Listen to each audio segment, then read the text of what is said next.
Mi hija llora en silencio. Ese es el primer pensamiento que atraviesa mi mente, nítido y cortante como un cristal roto, cuando su imagen pixelada aparece en la pantalla del portátil. Son las 11 de la noche en Milán, y las 9 en Madrid. He trabajado 14 horas seguidas, negociando con un productor de seda en Varese cuyo aliento olía a ajo y desprecio. Pero he llamado, siempre llamo. Hola, mi amor. Mi voz suena rasposa por el cansancio. ¿Cómo te ha ido el examen de matemáticas, Sofía? Mi niña de 10 años. Mira hacia abajo. Su pelo castaño, tan idéntico al mío, cae como una cortina delante de su cara. Lleva el pijama de franela, el de los pingüinos que le compré en Londres, pero algo falla en la manera en que sostiene el tablet, demasiado quieta, demasiado rígida. Bien, murmura, es una sílaba apenas audible, bien, o bien regular. Intento bromear, pero el nudo en mi estómago se aprieta. 3 semanas fuera. Esta es la quinta videollamada en la que apenas habla.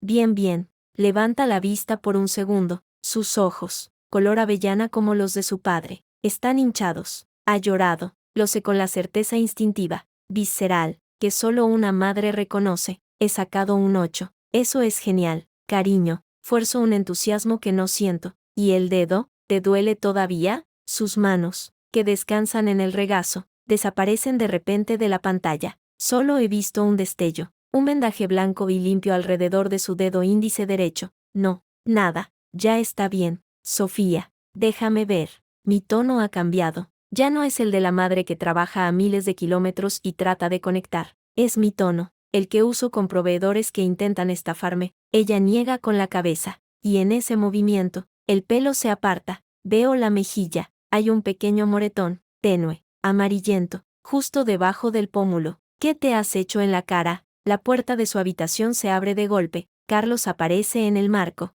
sonriente, con ese aire despreocupado que tanto me enamoró. Lleva el jersey azul marino que le regalé por su cumpleaños, el que combina con sus ojos. Cariño, justo te llamaba. Sofía, cariño, es hora de la clase. La profesora Esperanza no admite retrasos. Ya lo sabes. Su voz es melosa, suave, la voz que usa en la galería para vender un cuadro mediocre a un precio exorbitante. ¿Clase a las 9 de la noche? Pregunto, y mi voz suena extrañamente plana, incluso para mí. Es el único hueco que tenía la profesora. Leire, es la mejor profesora de Madrid. No vamos a discutir horarios, ¿verdad? Su sonrisa no llega a los ojos. Además, Sofía necesita la práctica. El concurso de la próxima semana es importante. ¿Qué concurso? Un microsegundo de silencio, un parpadeo demasiado lento. Carlos se recupera al instante. El de la escuela. Cielo. Nada importante, pero hay que prepararlo bien. Sofía, anda, coge la partitura. Te espero abajo. Papá, es que... Sofía mira a la cámara, y en sus ojos hay un río de mudo pánico. Ahora, Sofía, la orden es suave, pero de acero. La conozco. Es la voz que usaba cuando, al principio de la galería, un cliente se retractaba de una compra. Sofía me mira, y sus labios forman una palabra, silenciosa, contra el cristal de la cámara. Ayuda, o tal vez lo he imaginado, porque al instante baja la mirada y dice, adiós, mamá, te quiero. La pantalla se vuelve negra, me quedo mirando mi reflejo fantasmagórico en el cristal oscuro. La mujer que me devuelve la mirada tiene ojeras profundas, el pelo recogido en un moño desaliñado, los labios apretados en una línea delgada. Una profesional exitosa, una proveedora, una ausente. Suena el móvil. Es mi madre. Marta, hija. Su voz siempre suena igual, a tierra húmeda y albahaca. A casa. ¿Has hablado con ella? Sí, tiene un moretón en la cara, y el dedo vendado. ¿Sabes algo? Un suspiro largo, cargado de algo que no quiere nombrar. Estuve el miércoles. Ella no quería hablar. Carlos dijo que se había caído del columpio en el parque, pero el vendaje, Leire, lleva el dedo vendado desde la semana pasada, diferentes vendas. Hoy era blanco, ayer era beige. ¿Y por qué no me lo dijiste? La pregunta me sale como un latigazo. ¿Para qué? ¿Para qué volvieras en el primer avión desde Milán porque tu hija se ha hecho un rasguño? Tú misma dijiste que este viaje era crucial. El contrato con los italianos. Hace una pausa. Leire, cariño, hay cosas que se ven mejor desde cerca, desde aquí, no a través de una pantalla. ¿Qué quieres decir? Nada concreto. Es solo una sensación. Carlos está muy ocupado con la galería, muy ausente, y Sofía está muy callada, demasiado callada para una niña de 10 años. Otra pausa. ¿Cuándo vuelves? El viernes. Vuelve antes. Lo dice sin énfasis, pero es la orden más clara que me ha dado en años. Vuelve, y míralo todo con tus ojos, no con los de una madre que echa de menos, con los tuyos, los de Leire. Cuelga. Me quedo con el teléfono caliente en la mano, mirando la pantalla del ordenador donde he estado revisando cifras, márgenes, presupuestos. Los números no mienten, son mi territorio seguro, mi religión. Cierro los ojos y respiro hondo. Abro el navegador y accedo a la cuenta bancaria familiar, la que compartimos Carlos y yo, la mía, en realidad, porque el 80% de los ingresos que entran allí llevan mi firma, pero es nuestra, para la casa, para Sofía, para nuestro futuro. Los movimientos desfilan en la pantalla, la hipoteca,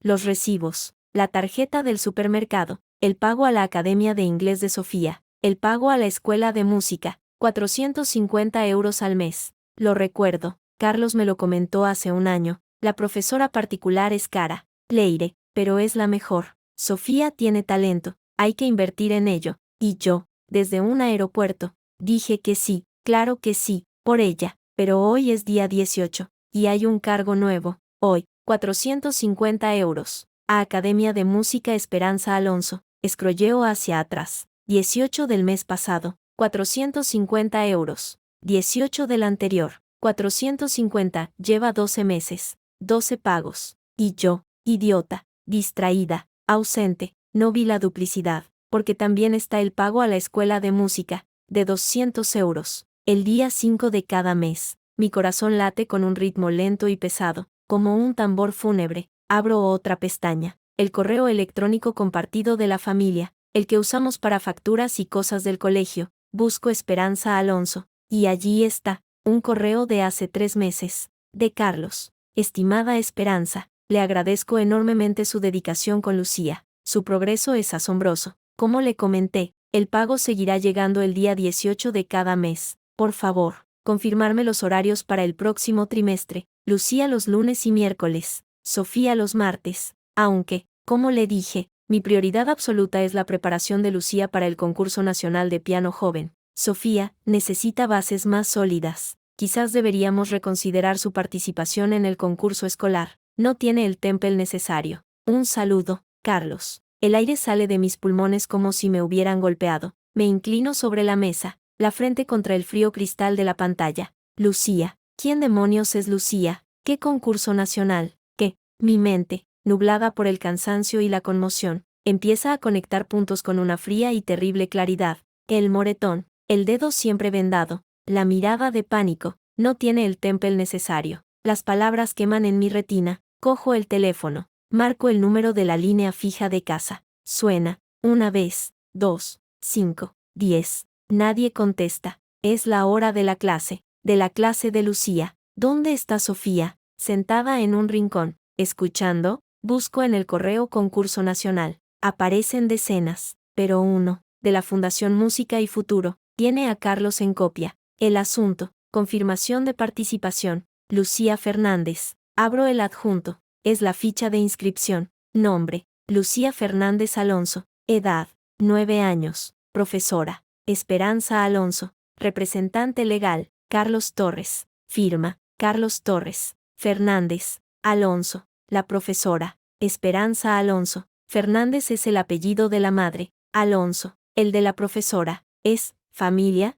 Mis dedos vuelan sobre el teclado, temblorosos. Busco en Google Esperanza Alonso Piano Madrid. Aparece su perfil, profesora concertista, prestigiosa, carísima. Su academia está en Chamberí, en la misma web, en profesorado, hay una foto de grupo, ella, en el centro, y a su lado, una mujer joven, rubia, sonriente, Eva Fernández, profesora asistente, Eva Fernández, Lucía Fernández Alonso. El móvil vibra en mi mano, un mensaje de Carlos. Sofía se ha ido a dormir, ha sido una clase intensa, mañana te llamamos. Buenas noches, cielo, te quiero. Miro esas 3 palabras, te quiero, las he leído cientos de veces, miles. Ahora parecen 3 arañas, grotescas y venenosas, arrastrándose por la pantalla. No pienso, actúo. Abro la aplicación de la aerolínea, canjeo millas, Hay un vuelo a las 6 de la mañana desde Malpensa. Llega a Barajas a las 8:45. Cojo ese. Sin equipaje, solo el bolso y el portátil. Confirmo la reserva. Luego, con una calma que me aterra, abro el archivo de mis contratos. Reviso las cláusulas de confidencialidad, los códigos de acceso a los sistemas de la empresa. Los tengo todos, por seguridad, por si algún día pierdo este móvil en un taxi de París. Descargo un software, uno sencillo, legal, que me permite ver la ubicación en tiempo real de los dispositivos vinculados a nuestra cuenta familiar. El iPad de Sofía, el móvil de Carlos. Los activo. En la pantalla de mi ordenador aparecen 2 puntos. Uno está quieto, en nuestra casa, en la calle López de Hoyos. Ese debe de ser el iPad de Sofía. El otro se mueve, por la calle de Alberto Alcocer, dirección norte, hacia Chamartín, hacia Chamberí. Observo el punto móvil hasta que se detiene, en un edificio de la calle de Zurbano. Lo anoto, luego apago el ordenador. No duermo, me siento en la silla, mirando por la ventana del hotel como Milán se enciende y se apaga. Pienso en los últimos 3 años, en las interminables semanas fuera, en las transferencias de dinero que Carlos pedía para la galería, que está en un bache, en los regalos caros que me traía, porque te lo mereces, por todo lo que haces por nosotros, en las llamadas perdidas de Sofía, en sus estoy bien, mamá cada vez más monótonos. Soy Leire Torres. He negociado contratos de 7 cifras con hombres que me despreciaban por ser mujer, española y joven. Los he destrozado con números, con hechos, con una sonrisa fría. He construido una carrera a base de ver lo que otros no ven, de leer entre líneas, de anticiparme, y he sido ciega, deliberada, estúpidamente, cómodamente ciega. El avión aterriza en Barajas con un suave golpe. Son las 8:50 de la mañana. No he avisado a nadie. Tomo un taxi, calle López de Hoyos, 120, pero paré antes, en la esquina. El tráfico de la mañana es infernal. Cada semáforo en rojo es una eternidad. Llegamos. Pago. Bajo del taxi frente al parque donde llevaba a Sofía de pequeña. Mi cuerpo funciona de manera automática. Las piernas me llevan hacia nuestra casa. Un adosado de 2 plantas con una fachada de ladrillo visto que yo misma elegí. Desde la acera de enfrente, veo que las persianas del salón están subidas. Es temprano. Carlos debe de estar levantándose. Sofía, preparándose para el colegio. O tal vez no. Tal vez hoy no hay colegio. Tal vez hay clase de piano. Camino por el lado de la casa, por el estrecho pasillo que lleva al pequeño jardín trasero. La verja está cerrada, pero conozco el punto donde el pestillo no cierra del todo. Lo presiono. Cede. Entro. El jardín está descuidado. Las rosas que planté con Sofía están llenas de malas hierbas. Me acerco a la ventana del salón. La contraventana interior está entreabierta. Y entonces, lo oigo. El piano, nuestro piano de cola Yamaha, el que compramos con mi primer bono importante, suena una melodía. No es una melodía de principiante, es compleja, viva, llena de una confianza deslumbrante, una pieza de Mozart, brillante. Me asomo por la rendija. Carlos está de pie, junto al piano. Su espalda está hacia mí, lleva la bata que le regalé yo, y tiene una mano apoyada en el hombro de la niña que está tocando. No es Sofía, es una niña rubia, de pelo en 2 coletas pulcras. Toca con una sonrisa radiante, segura, levantando la vista hacia Carlos de vez en cuando. Él le sonríe, un gesto lleno de un orgullo que le conozco, un orgullo que nunca vi dirigido a Sofía cuando intentaba tocar para Elisa. Y entonces, la niña comete un error, un fallo en un pasaje rápido. Se detiene, frunciendo el ceño. Tranquila, Lucía, dice Carlos, y su voz es un arrullo, un mimo de algodón. Respira, tómalo de nuevo. Tú puedes, princesa, tienes el talento, lo tienes en la sangre, princesa. La palabra flota en la habitación cargada de sol de la mañana y se clava en mi corazón como un cuchillo helado. Mis ojos bajan, más allá del piano. Allí, en el sofá grande, está Sofía, sentada muy recta, con las manos juntas en el regazo, la derecha,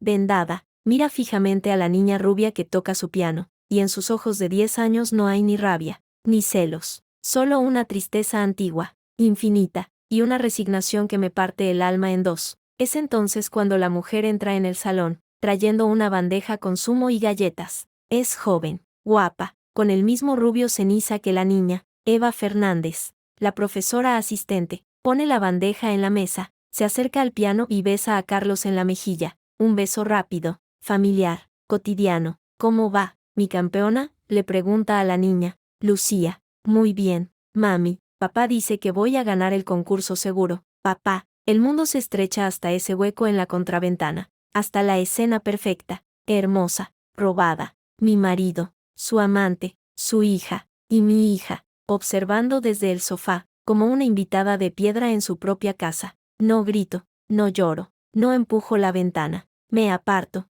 lentamente. Cada movimiento es calculado, silencioso, mortal. Camino de regreso por el jardín. Salgo por la verja, cierro el pestillo sin un ruido, me apoyo en la fría pared de ladrillo de la casa de al lado. La respiración me quema los pulmones. Miro mi mano, está completamente quieta. En el silencio de mi cabeza, ya no hay tambor fúnebre, hay un zumbido, agudo, constante, limpio, el sonido de algo que se rompe para siempre, el sonido de un despertar. Saco el móvil, abro la agenda, busco un nombre, Javier, mi amigo de la infancia, abogado. Marco el número, contesta al segundo tono, Javi, soy Leire, necesito verte, ahora. Mi voz no tiembla, es plana, fría, como el acero antes de forjarlo en la espada. Trae una grabadora, y prepárate, voy a necesitar que hagas pedazos a un hombre, y a todo lo que ha construido con mi dinero. Cuelgo, echo un último vistazo a la ventana iluminada de mi casa. Desde allí llega, tenue,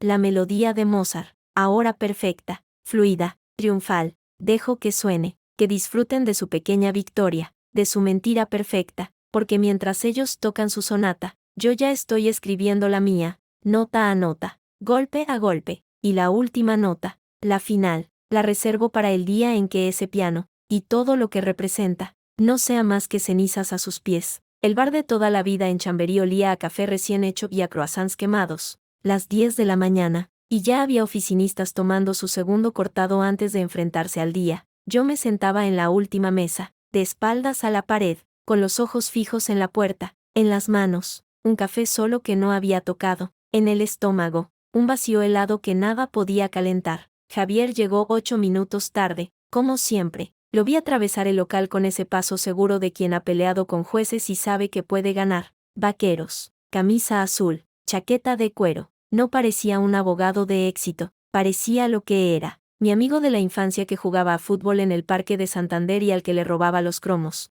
Leire, se sentó sin saludar al camarero, sus ojos, castaños y siempre demasiado perceptivos, me escanearon. Tienes pinta de haber pasado la noche mirando al techo de un avión, y de haber tomado decisiones que asustarían a un marine. Hola, Javi, mi voz sonaba normal, eso me asustó. Gracias por venir. Como si pudiera negarme. Sacó una pequeña grabadora digital y la colocó sobre la mesa de formica. Marta me llamó ayer. Dijo que estabas en un estado, sus palabras, no las mías. A mí me pareces más bien en modo misil teledirigido. Mamá siempre exagera. Respiré hondo. El olor a café me revolvía el estómago. Necesito que me ayudes a destruir a mi marido. Javier no parpadeó. Cogió la grabadora, pulsó RS y dejó el aparato entre los dos. Vale. Formalidades. Soy tu abogado. Esto es confidencial. Bla bla bla. Ahora cuéntamelo. Y no me des la versión corta. Dámelo todo. Y se lo di, todo. Le hablé de las transferencias duplicadas,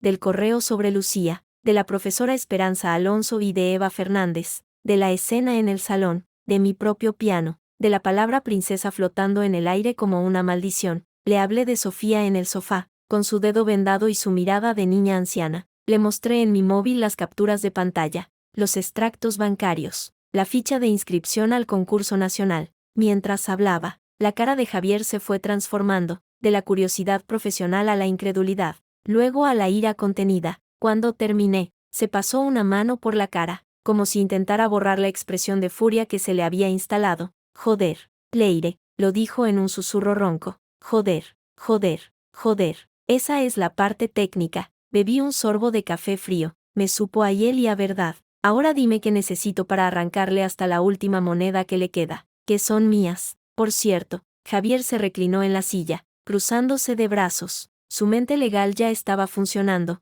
yo lo veía en sus ojos. Primero, lo obvio, denuncia por maltrato psicológico a la menor. Esa escena que describes, con tu hija presente, con el amante y la hija ilegítima, un juez se pondría hecho una furia. Es custodia compartida, ¿verdad? Sí, pero en la práctica, con mis viajes, él tiene la custodia física, pues se acabó. Eso es lo primero. Sofía se viene contigo hoy mismo. ¿Tienes dónde llevarla? A casa de mi madre. Es lo suyo. Hasta que esto se aclare. Bien. Anotó algo en una libreta que había sacado de la chaqueta. Segundo, congelación de cuentas. ¿Tienes prueba de que él ha estado desviando fondos de la sociedad de gananciales para mantener a otra familia? Eso no es solo causa de divorcio. Es un delito. Apropiación indebida. Te ha robado. Leire. Literalmente, las palabras resonaron en mi cabeza. Te ha robado. No solo el dinero, los años, la confianza, la paz de mi hija. ¿Puedo ir a la policía? Puedes, pero no es mi primer movimiento. Javier inclinó el cuerpo hacia adelante, bajando la voz. Si vamos a la policía, se vuelve público, se encienden todas las alarmas. Carlos tendrá tiempo de esconder activos, de preparar su defensa. Yo prefiero moverme en silencio, como un tiburón, y morder cuando ya tenga la mitad de su cuerpo en la boca. Me gustaba mucho. ¿Qué propones? Hoy mismo, presento una solicitud de medidas cautelarísimas en el juzgado de familia, basándome en riesgo para la menor. Eso nos da custodia provisional para ti y una orden de alejamiento de Carlos respecto a Sofía. Paralelamente, entro en el registro de la propiedad y pongo un embargo preventivo sobre todo lo que esté a su nombre, la casa, la galería, los coches. La galería está a su nombre, pero la hipoteca de la casa está a nombre de los dos, dije, recordando los documentos firmados con prisa antes de coger un vuelo a París, y el 80% de los pagos los he hecho yo. Mejor todavía. Eso demanda patrón de contribución desigual. Podemos argumentar que la casa es más tuya que suya, pero necesito más. Necesito acceso a todo. Correos, mensajes, extractos detallados. Dime que tienes las contraseñas. Sonreí por primera vez en horas. Era una sonrisa fría, sin humor. Tengo más que contraseñas. Javi, tengo la llave de su despacho, y tengo una cita con un cliente en París que sale dentro de 3 horas. Carlos lo sabe. Cree que estoy a medio camino sobre el Atlántico. Los ojos de Javier se iluminaron con una mezcla de admiración y temor. Estás pensando en lo que creo que estás pensando. Voy a ir a mi casa. Voy a sacar a Sofía, y luego voy a ir a su galería. Voy a coger todo lo que huela a fraude, a dinero negro, a mentira. Bebí otro trago de café. ¿Tienes un contacto que pueda hacer copias de discos duros de manera discreta? Tengo a un tipo. Es caro, pero es un fantasma. Deja cero rastro. Javier anotó un nombre y un número en una servilleta. Llámale cuando salgas de allí. Él se reunirá contigo donde sea. En media hora tiene todo copiado y tú te vas con los originales.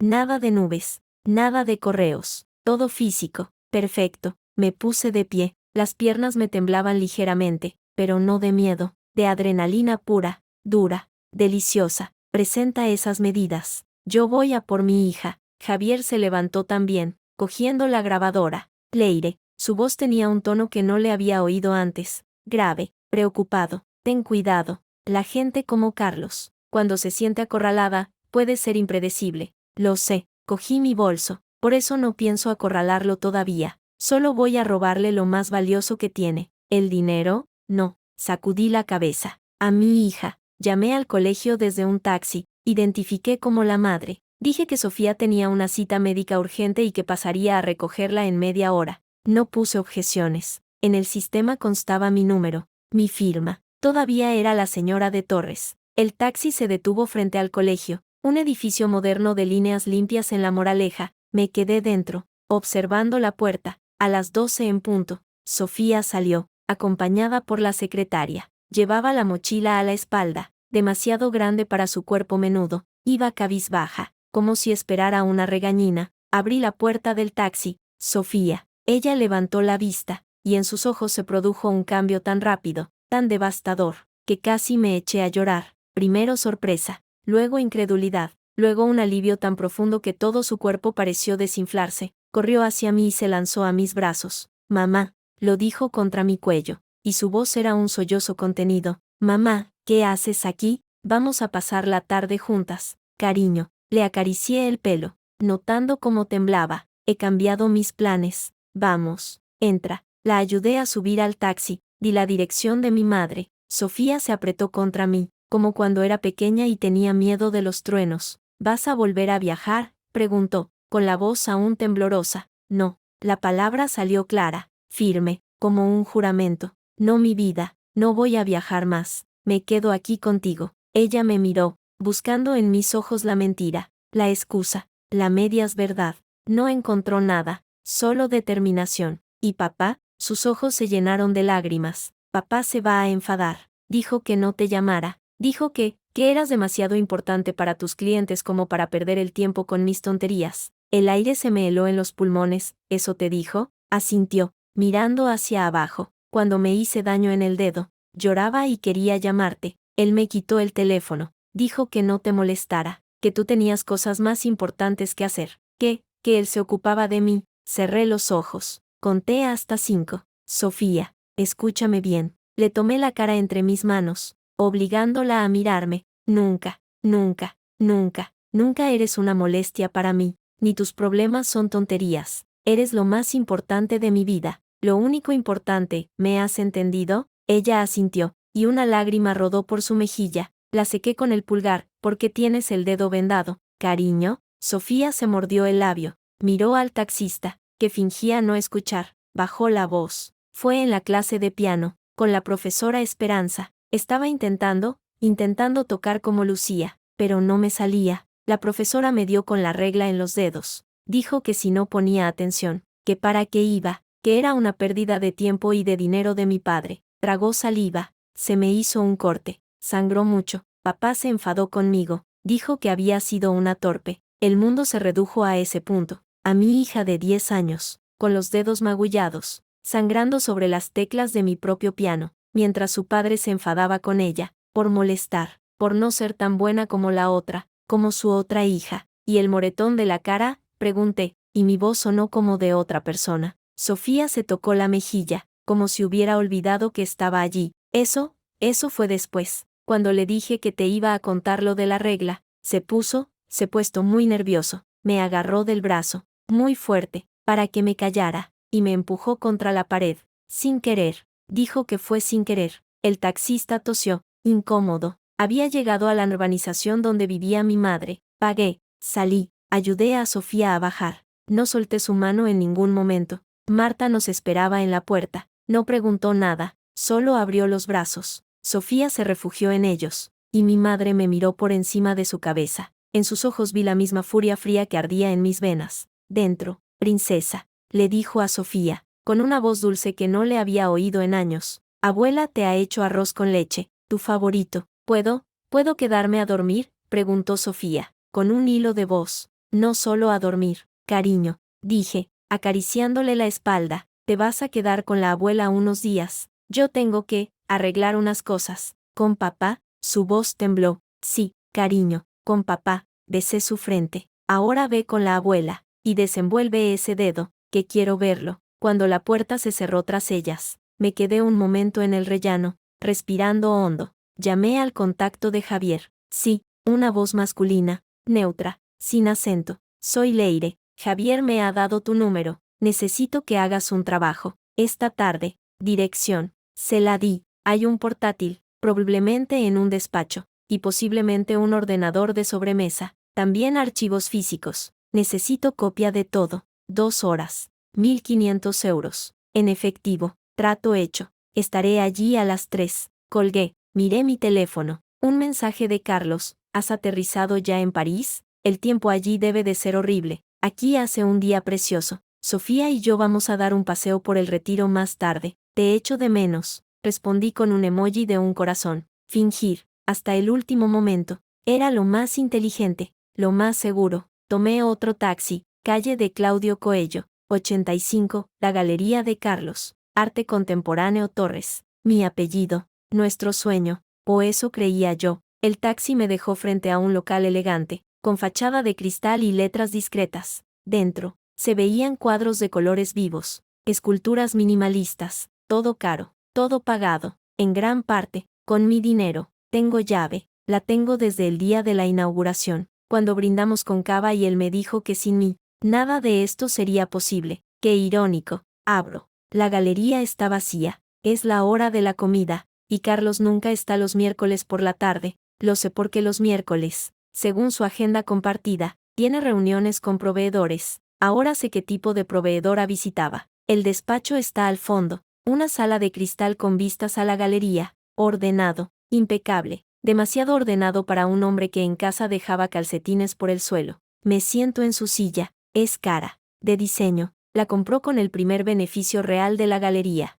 Beneficio que, según descubrí después revisando las cuentas con más detenimiento, era en realidad una transferencia de mi cuenta personal disfrazada de venta. Enciendo el ordenador, pide contraseña, pruebo la obvia, Sofía 1209, su fecha de nacimiento, error, pruebo con Lucía, con su fecha, 10 de mayo, Lucía 1005, error, cierro los ojos, pienso, ¿qué usa Carlos para todo? ¿Qué es lo único que no cambia? Abro el cajón superior, hay un bloc de notas, y ahí, escrito con su letra pulcra, veo una serie de números, es la combinación de la caja fuerte de casa, y al lado, anotado como si fuera un número de teléfono más, Eva 2803 Lucía 1005, lo pruebo, la pantalla de bloqueo desaparece, entro, el escritorio es un caos de carpetas, pero una llama mi atención, facturación 2023 a 2024, la abro, y ahí está, todo, facturas falsas de cuadros que nunca se vendieron,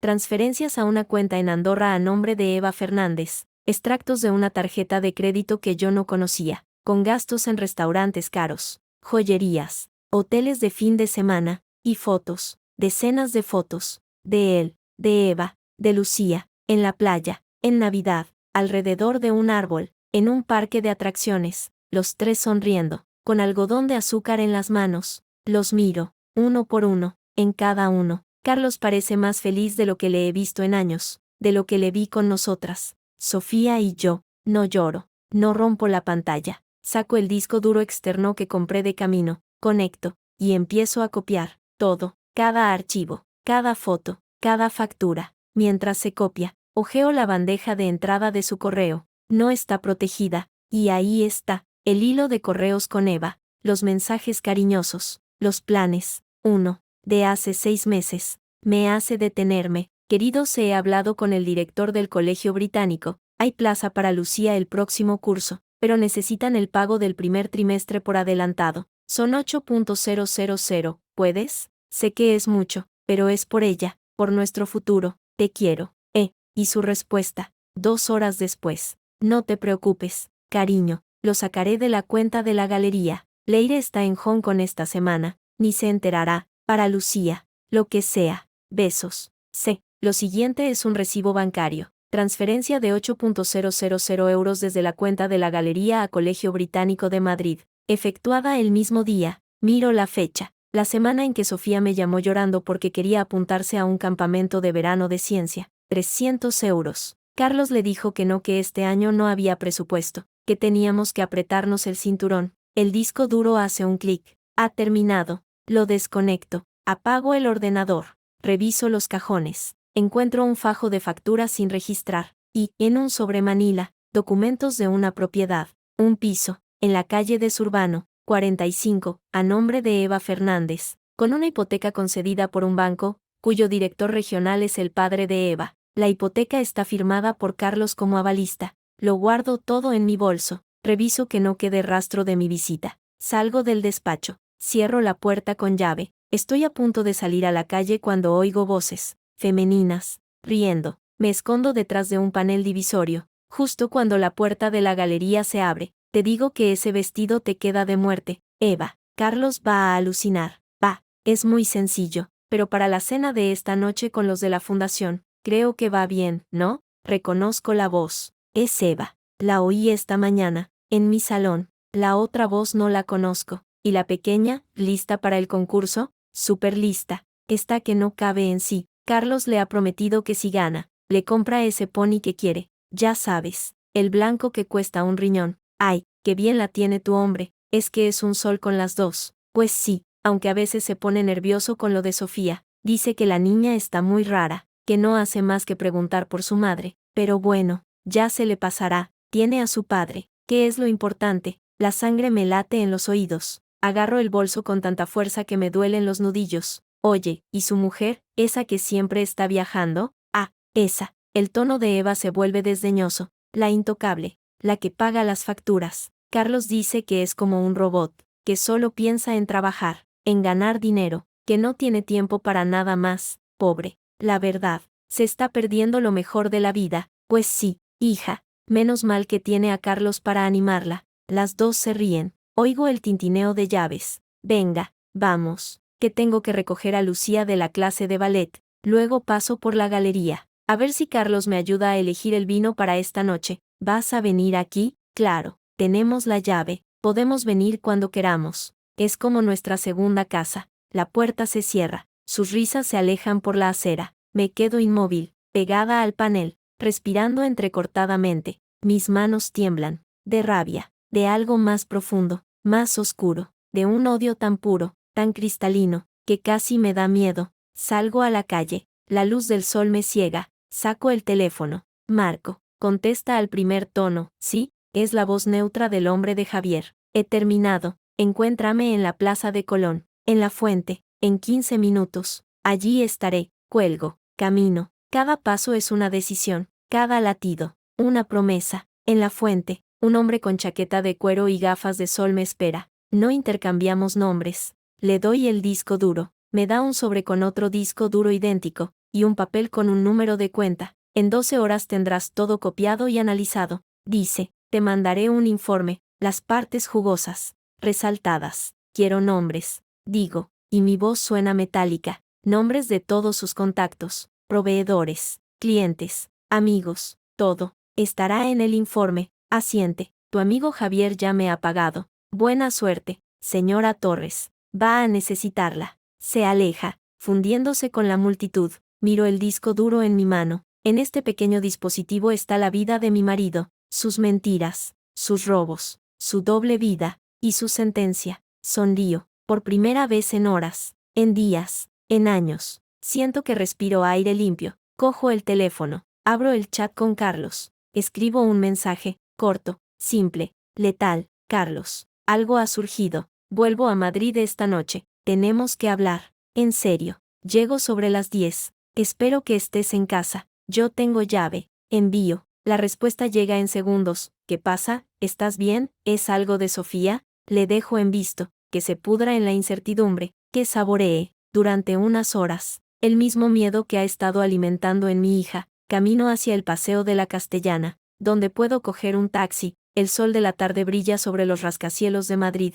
sobre mi ciudad, sobre la batalla que acaba de comenzar. Y yo, Leire Torres, compradora internacional, negociadora nata, mujer que ha sobrevivido a salas de juntas llenas de tiburones, me siento más viva, más despierta, más peligrosa que nunca, porque ahora sé lo que quiero, y sé cómo conseguirlo. Quiero verlo todo arder, y tengo las cerillas. El silencio en el coche era tan denso que podía sentir su peso sobre la piel. Sofía iba a mi lado en el asiento trasero, mirando por la ventana, sus pequeños dedos jugueteando con el vestido azul marino que habíamos elegido juntas. Era un vestido sencillo, elegante, no como el voluminoso vestido rosa de princesa que Lucía llevaría en el escenario. Eso lo sabía porque lo había visto colgado en el armario de mi propio vestíbulo 2 días antes, cuando volví a la casa a recoger más cosas mientras Carlos trabajaba. Mamá, dijo Sofía sin apartar la vista de la ventana, ¿por qué tengo que ir? Porque hoy, respondí, arreglándole suavemente un rizo rebelde detrás de la oreja,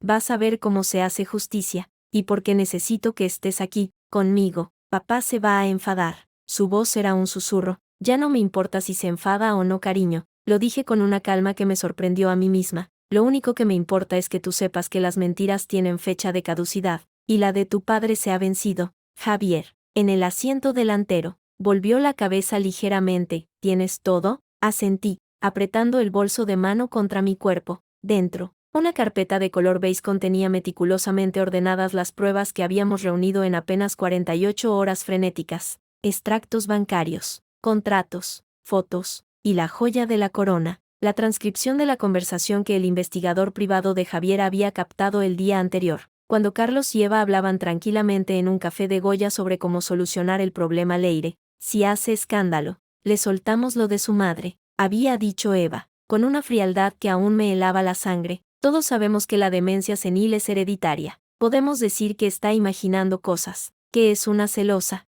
una desequilibrada, y Carlos, mi marido, el padre de mi hija, había respondido, sí, es una opción, pero preferiría que simplemente aceptara un acuerdo razonable y desapareciera. Sofía se quedaría conmigo, claro, es lo mejor para ella. lo mejor para ella, mientras planeaban mandarme a un psiquiátrico o al exilio. ¿Estás segura de que quieres hacerlo así?, preguntó Javier mientras aparcaba frente al Auditorio Nacional. El edificio moderno brillaba bajo el sol de la tarde. Familias bien vestidas entraban y salían, niñas con vestidos de volantes, niños con trajes diminutos. Un mundo de apariencias perfectas donde yo estaba a punto de arrojar una granada. Totalmente. Abrí la puerta. Sofía, cariño, tú quédate con el tío Javier al principio, ¿vale? Te sentarás con él. Yo me reuniré con vosotros después. Sofía asintió, sus ojos grandes y serios fijos en mí. ¿Vas a hacerle daño a papá? La pregunta me detuvo en seco. Me agaché frente a ella. A su altura. No, mi vida.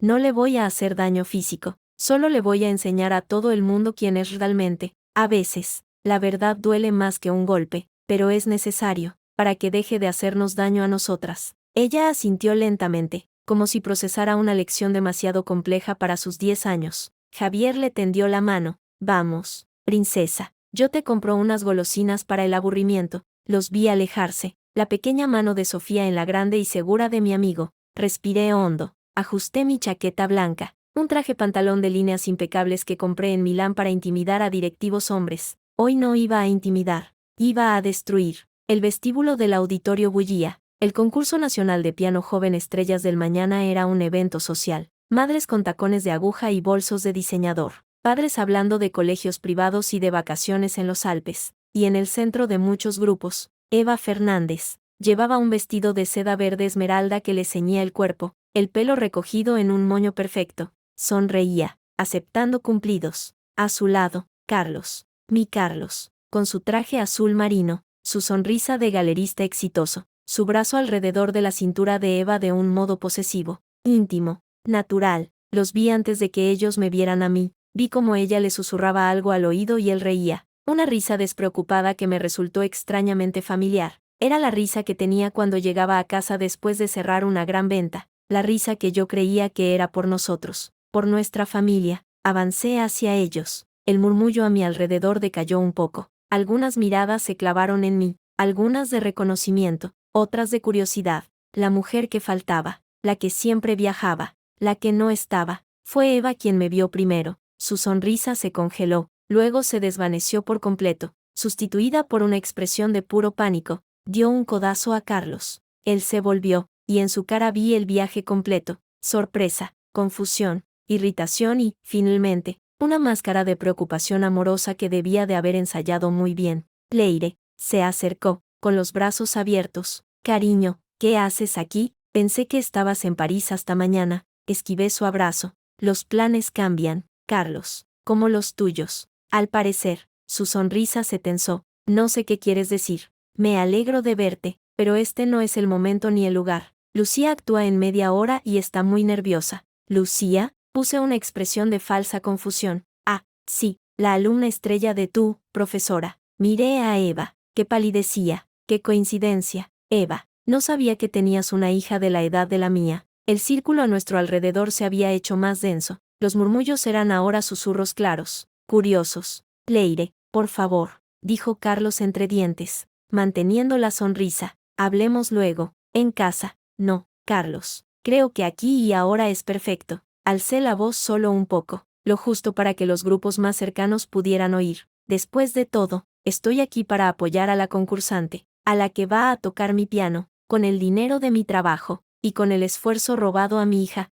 Un silencio incómodo cayó sobre nuestro pequeño círculo. Eva dio un paso adelante, sus ojos brillando con lágrimas convenientes. Señora Torres, por favor, no haga una escena. Esto es un día importante para Lucía, para todos nosotros, repetí, lentamente. Qué interesante manera de decirlo. Todos nosotros, ¿incluye a mi hija Sofía, la niña a la que le vendaste los dedos para que no pudiera tocar mientras enseñabas a tú? Hice una pausa dramática, mirando a Carlos. ¿Cómo la llamabas? Tú, pequeña princesa. La cara de Carlos perdió todo el color. Leire, estás hablando tonterías. Te noto alterada. ¿Has tomado algo? Ahí estaba, la primera jugada, la de la loca, la desequilibrada, justo como habían planeado. Sonreí, una sonrisa fría, amplia. No, cariño, lo único que he tomado es conciencia, y pruebas. Levanté el bolso, muchas pruebas. Un hombre con pinta de funcionario se acercó, preocupado. ¿Hay algún problema, señores?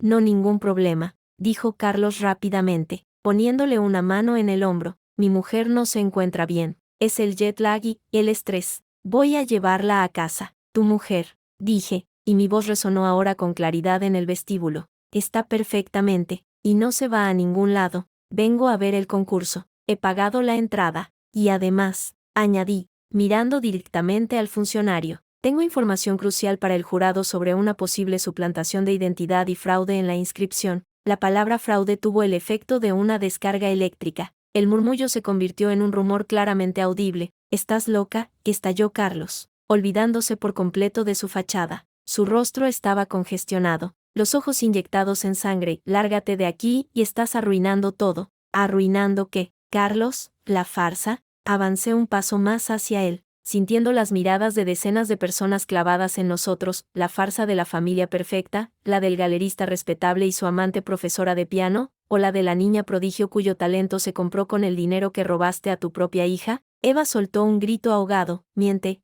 todos son mentiras. Carlos, por favor, haz que se calle. Pero Carlos no podía hacerme callar. Estaba paralizado, viendo cómo se desmoronaba su mundo perfecto de mentiras frente a la flor y nata de la sociedad madrileña a la que tanto había trabajado por impresionar. En ese momento, las puertas de la sala se abrieron. Un hombre con un traje anunció: «Señoras y señores, damos comienzo a la final del concurso nacional de piano joven. Les rogamos tomen asiento». La multitud empezó a moverse hacia las puertas, pero lentamente, arrastrando los pies, sin querer perderse el espectáculo del vestíbulo. Carlos recuperó algo de compostura. «Esto no se va a quedar así, Leire», dijo en un tono bajo, venenoso. «Vas a pagar por esto. Te voy a quitar a Sofía. Te voy a dejar en la calle. Te juro que, no hagas promesas que no puedas cumplir». Lo interrumpí con suavidad. «Ahora, si me disculpas, voy a ver el concierto. He oído grandes cosas sobre la concursante número 3,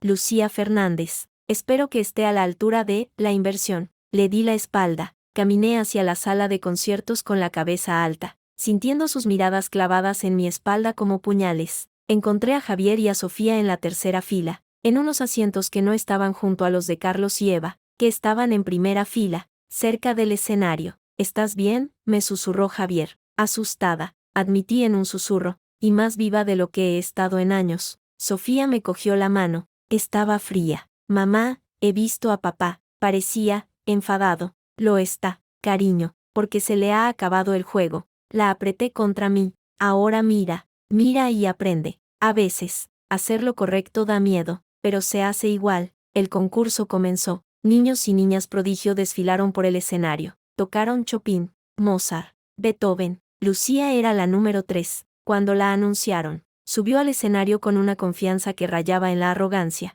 Hizo una pequeña reverencia. Buscó a su madre y a Carlos en la primera fila y le sonrió. Luego, sus ojos barrieron el público y se encontraron con los míos. Por un segundo, su sonrisa vaciló. Quizás reconoció mi cara de la foto de la casa. Quizás sintió el odio puro y frío que irradiaba hacia ella. No era su culpa. Lo sabía, pero en ese momento, era imposible separar a la niña de la afrenta. Empezó a tocar. Una pieza de Liszt, complicada, llena de arpegios y pasajes veloces. Era buena. Muy buena, técnicamente impecable, pero le faltaba alma, le faltaba ese dolor, esa alegría, esa experiencia de vida que transforma las notas en música. Tocaba como un robot perfectamente programado, un robot caro. Mientras tocaba, saqué discretamente el móvil y envié un mensaje a un número que no estaba guardado en mis contactos. Ahora, la actuación de Lucía terminó con un floreo final. El público aplaudió con educación. Ella sonrió, triunfante, y volvió a hacer su reverencia. Miró al jurado, buscando aprobación. Luego, mientras se dirigía a salir del escenario, el presentador volvió a salir. «Señoras y señores, antes de que el jurado se retire a deliberar, tenemos una comunicación inesperada». El hombre parecía incómodo, leyendo una tarjeta que alguien le había pasado. «La organización ha recibido una objeción formal respecto a la concursante número 3, Lucía Fernández Alonso, dada la gravedad de las alegaciones, y para transparencia del concurso, se va a proceder a una verificación». Un murmullo recorrió la sala. En la primera fila, Carlos se puso de pie de un salto. Eva le agarró del brazo, intentando tirar de él para que se sentara. su cara una máscara de horror. ¿Qué significa esto?, preguntó Carlos, su voz resonando en el silencioso auditorio. Es una vergüenza, mi hija acaba de dar una actuación brillante. ¿Su hija, señor Torres?, preguntó el presentador, confundido, consultando sus notas. Aquí pone que el representante legal es usted, pero los padres son. Soy su padrino, gritó Carlos, dándose cuenta demasiado tarde de su error. Su padrino artístico. Su madre está aquí. Eva asintió con la cabeza, pálida como la cera. En ese momento, las puertas laterales de la sala se abrieron. Entraron dos personas. Una era una mujer de unos 50 años, vestida con severidad, con gafas y una carpeta. La reconocí de la foto de la página web, la directora del colegio privado de Lucía. La otra era un hombre con traje y aire oficial. No lo conocía. Javier se inclinó hacia mí. El tipo de Hacienda, susurró, justo a tiempo. ¿Qué está pasando aquí? La voz de Carlos era ahora un grito. Esto es un concurso de niños, no un interrogatorio. La mujer del colegio se dirigió al presentador y le susurró algo. Él palideció ligeramente, tomó el micrófono. Señor Torres, parece que hay una discrepancia. Los documentos de inscripción de la concursante Lucía Fernández indican que estudia en el colegio Saint-Maurice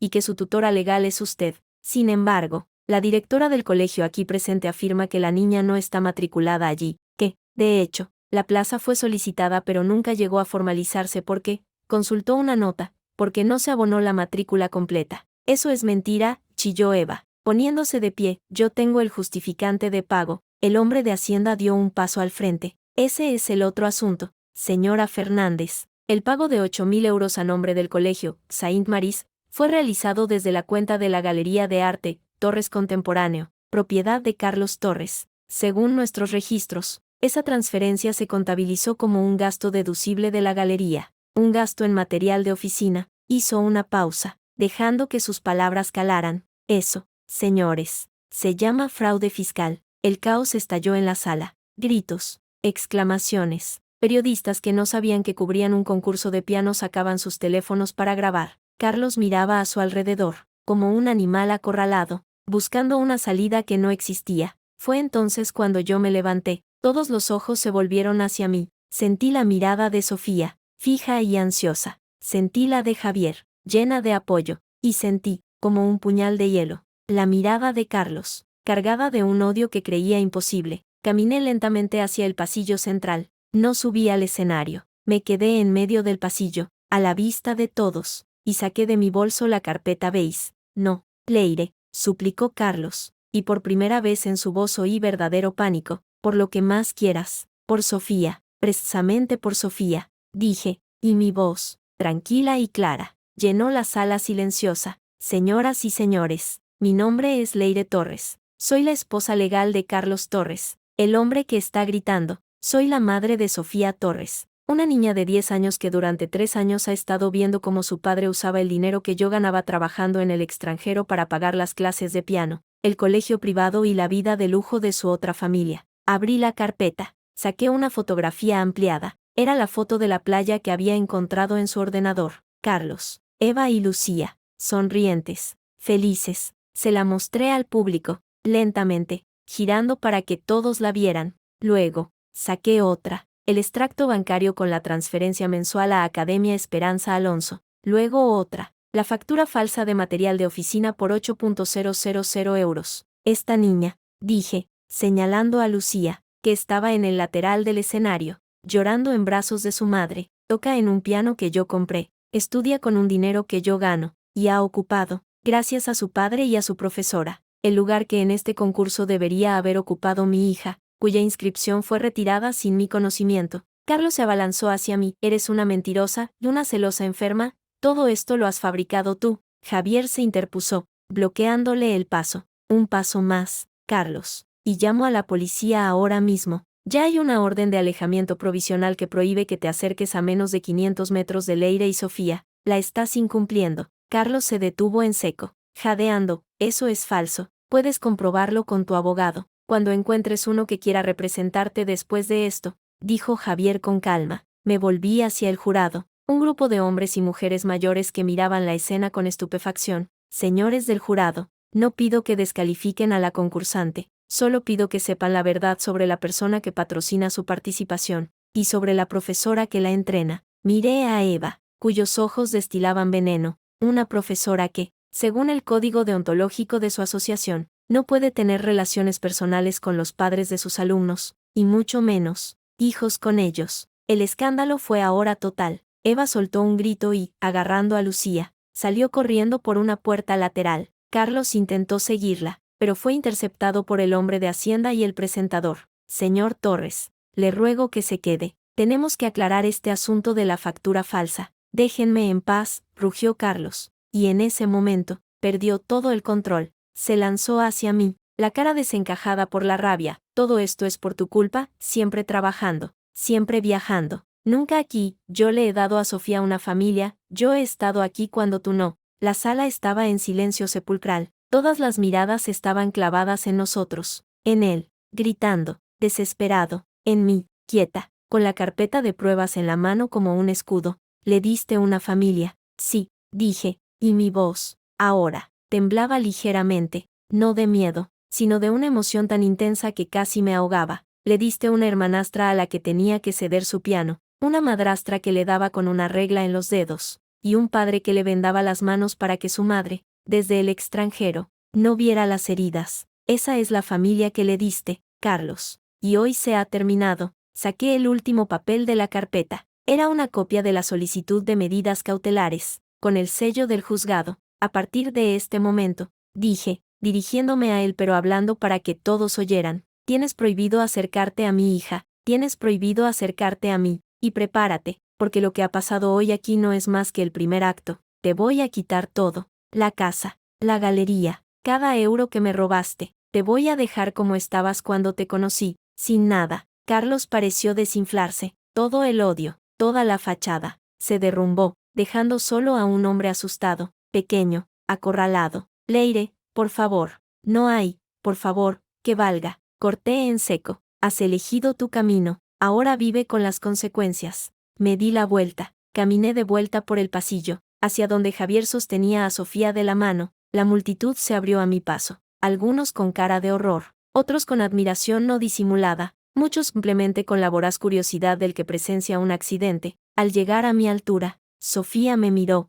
sus ojos estaban llenos de lágrimas, pero no de tristeza, de alivio, de un alivio tan profundo y desgarrador que me partió el corazón. ¿Se acabó, mamá?, preguntó en un susurro. Esto se acaba de empezar, cariño, respondí, tomándola de la mano, pero la parte mala para nosotras, esa sí se ha terminado. Salimos del auditorio bajo la atenta mirada de cientos de ojos. En el vestíbulo vacío, el eco de la música aún parecía flotar en el aire, mezclado con los gritos y el escándalo que dejábamos atrás. Fuera, la noche había caído sobre Madrid. Javier nos abrió la puerta del coche. ¿Y ahora?, preguntó. Ahora, dije, acomodando a Sofía en el asiento trasero y abrochándole el cinturón. Vamos a casa de la abuela. Mañana es otro día, y tenemos una guerra que ganar. Miré por la ventanilla hacia las puertas iluminadas del auditorio. Allí dentro, la carrera de Lucía Fernández como pianista prodigio probablemente había terminado. La reputación de Carlos yacía hecha añicos. Y mi vida,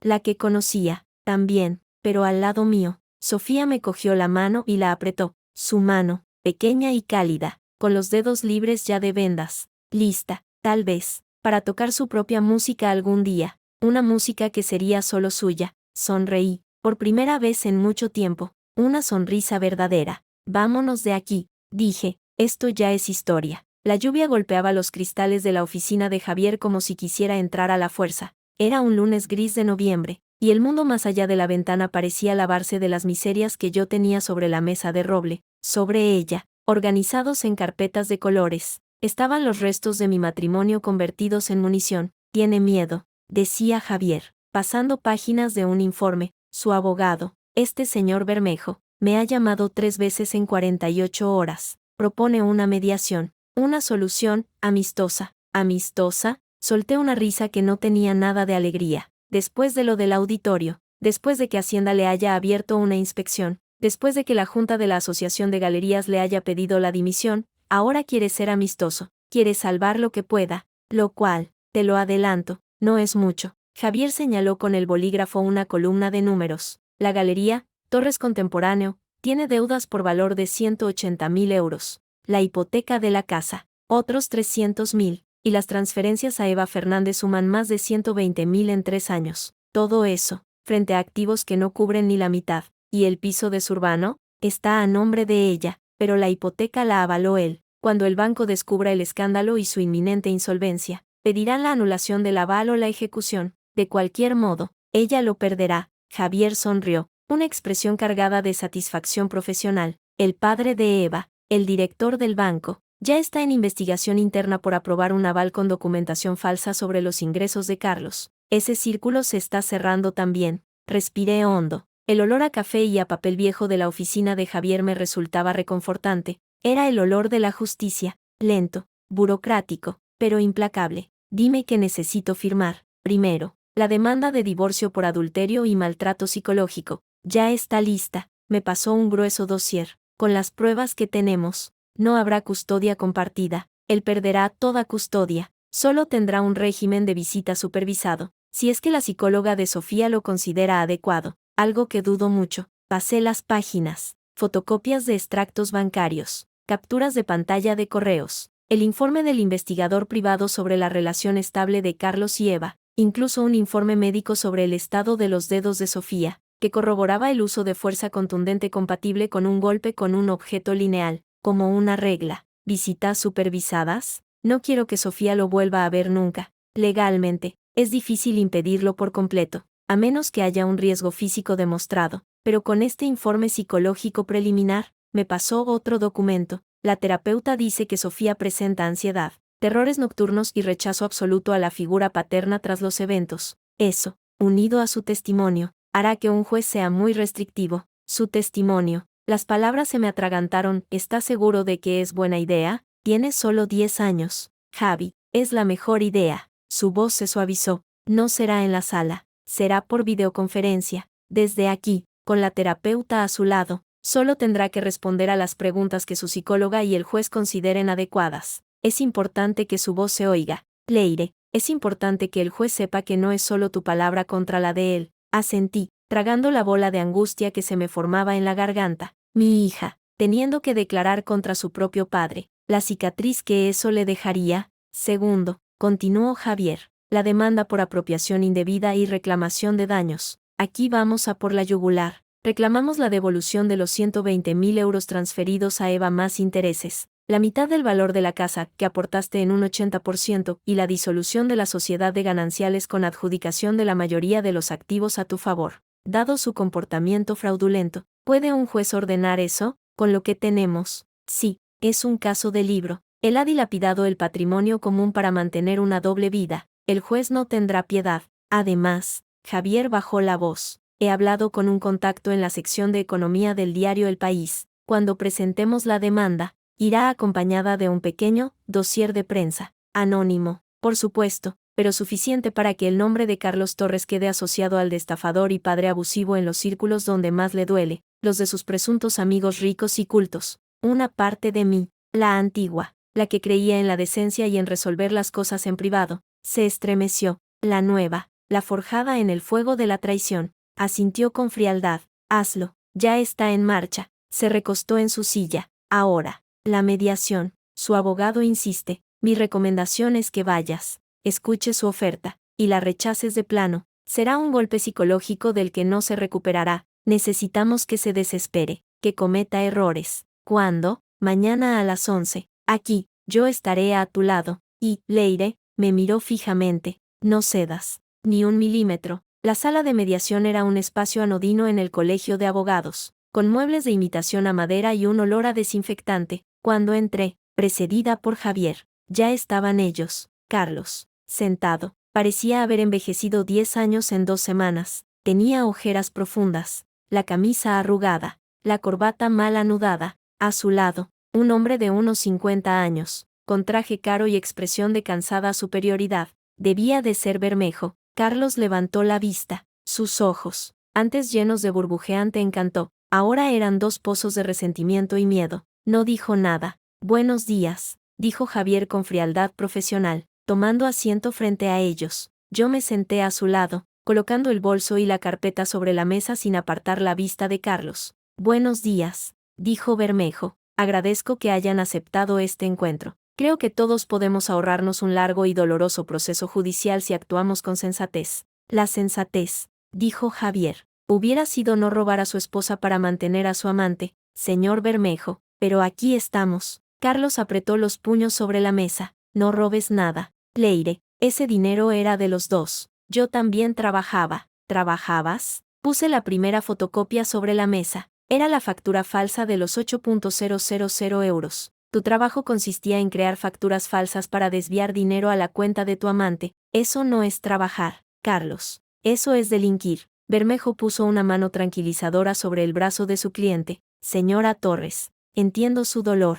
pero el proceso de divorcio no debe convertirse en una cacería. Mi cliente está dispuesto a llegar a un acuerdo razonable. Custodia compartida de Sofía. División al 50% del patrimonio. Y olvidamos estas desagradables acusaciones. Me reí. Fue un sonido seco, cortante, que hizo que Carlos se estremeciese. Olvidar. Qué palabra tan cómoda. Olvidamos también que le diste con una regla en los dedos a mi hija. Olvidamos que le dijiste que no tenía talento, que era una torpe, mientras le comprabas un pony a la otra. Olvidamos que me robaste. Eres una madre ausente, estalló Carlos, saltando de la silla. Su voz retumbó en la pequeña sala. Yo he estado ahí, yo le he dado de comer, la he llevado al colegio, he cuidado de ella mientras tú jugabas a la mujer de negocios por el mundo. Tú la abandonaste, no yo. El silencio que siguió fue absoluto. Hasta Bermejo parecía sorprendido por el arranque. Javier, lentamente, sacó su teléfono, lo puso sobre la mesa. Te recuerdo, Carlos, que estamos en mediación, pero dado que has sacado el tema de tu dedicación paternal, quizás debamos aclararlo. Pulsó un botón. Del altavoz del teléfono salió una voz. Su voz,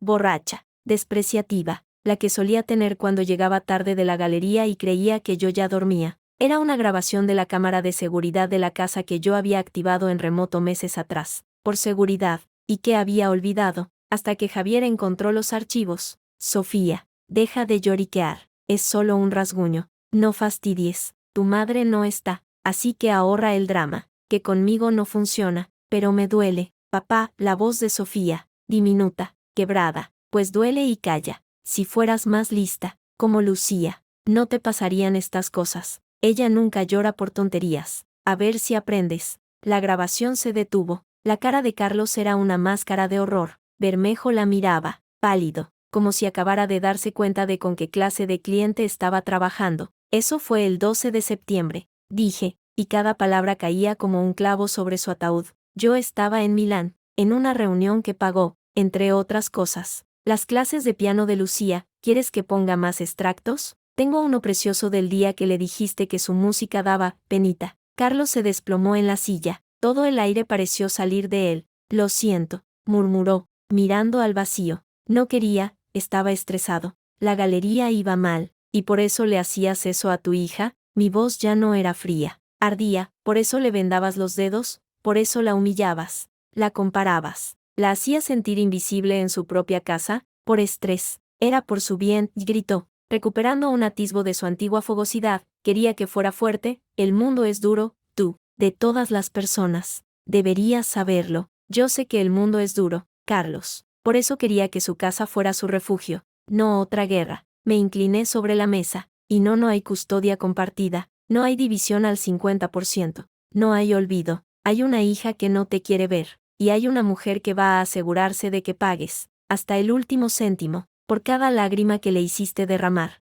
Bermejo carraspeó. Señora Torres, por favor, un proceso judicial será largo, caro y desgarrador para todos, especialmente para la niña. La niña ya está desgarrada, señor Bermejo, dijo Javier, gracias a su cliente. Nuestras condiciones son estas. Deslizó un documento por la mesa. Renuncia voluntaria a la custodia y patria potestad. Adjudicación de la vivienda habitual a Leire Torres, con la correspondiente compensación económica a Carlos Torres por su 20% de aportación, cantidad que se descontará de lo que él nos debe. Disolución de la sociedad de gananciales con adjudicación del 80% del remanente a mi cliente, y pago de una indemnización de 120.000 euros, en concepto de reintegro de fondos desviados. Carlos miraba el papel como si estuviera escrito en una lengua alienígena. Es una ruina. Me estás pidiendo que me suicide, no solo que asumas las consecuencias de tus actos. Me levanté. Tienes 48 horas para firmar. Si no vamos a juicio.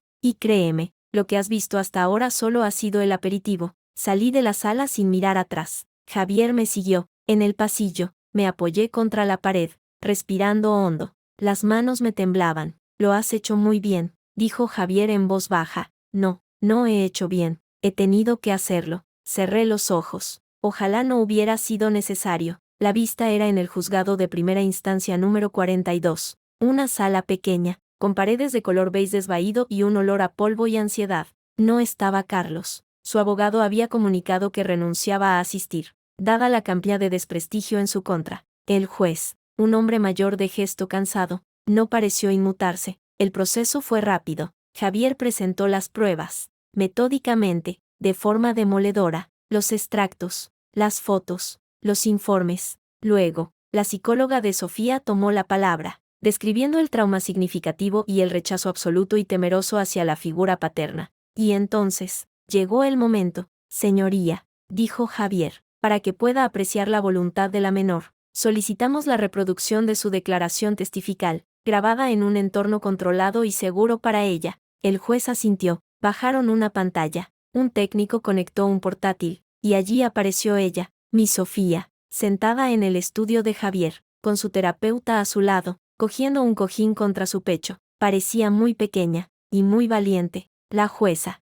una mujer de mediana edad con gafas, habló con suavidad a través de la pantalla. Hola, Sofía, soy la jueza. ¿Puedes decirme cómo te sientes cuando estás con tu padre? Sofía miró a su terapeuta, que le dio un pequeño asentimiento. Luego, miró a la cámara. Sus ojos, enormes y serios, parecían llenar la sala. Me da miedo, dijo, en un hilo de voz. ¿Miedo de qué, cariño? De que se enfade. Siempre se enfada. Cuando no toco bien el piano, cuando hablo de mamá, cuando lloro. Tragó saliva. Una vez, Lucía rompió un jarrón, y él dijo que había sido yo, y me gritó mucho. Y luego, Lucía se rió. El juez tomó notas, y las clases de piano con la señora Esperanza y Lucía. Yo no quería ir, pero papá decía que tenía que ir, que era por mi bien. La profesora me daba con una regla si me equivocaba, y papá lo veía y no decía nada. Levantó su mano derecha, aunque sabía que no podían ver bien el detalle. Aquí todavía me duele a veces. ¿Y qué quieres ahora, Sofía?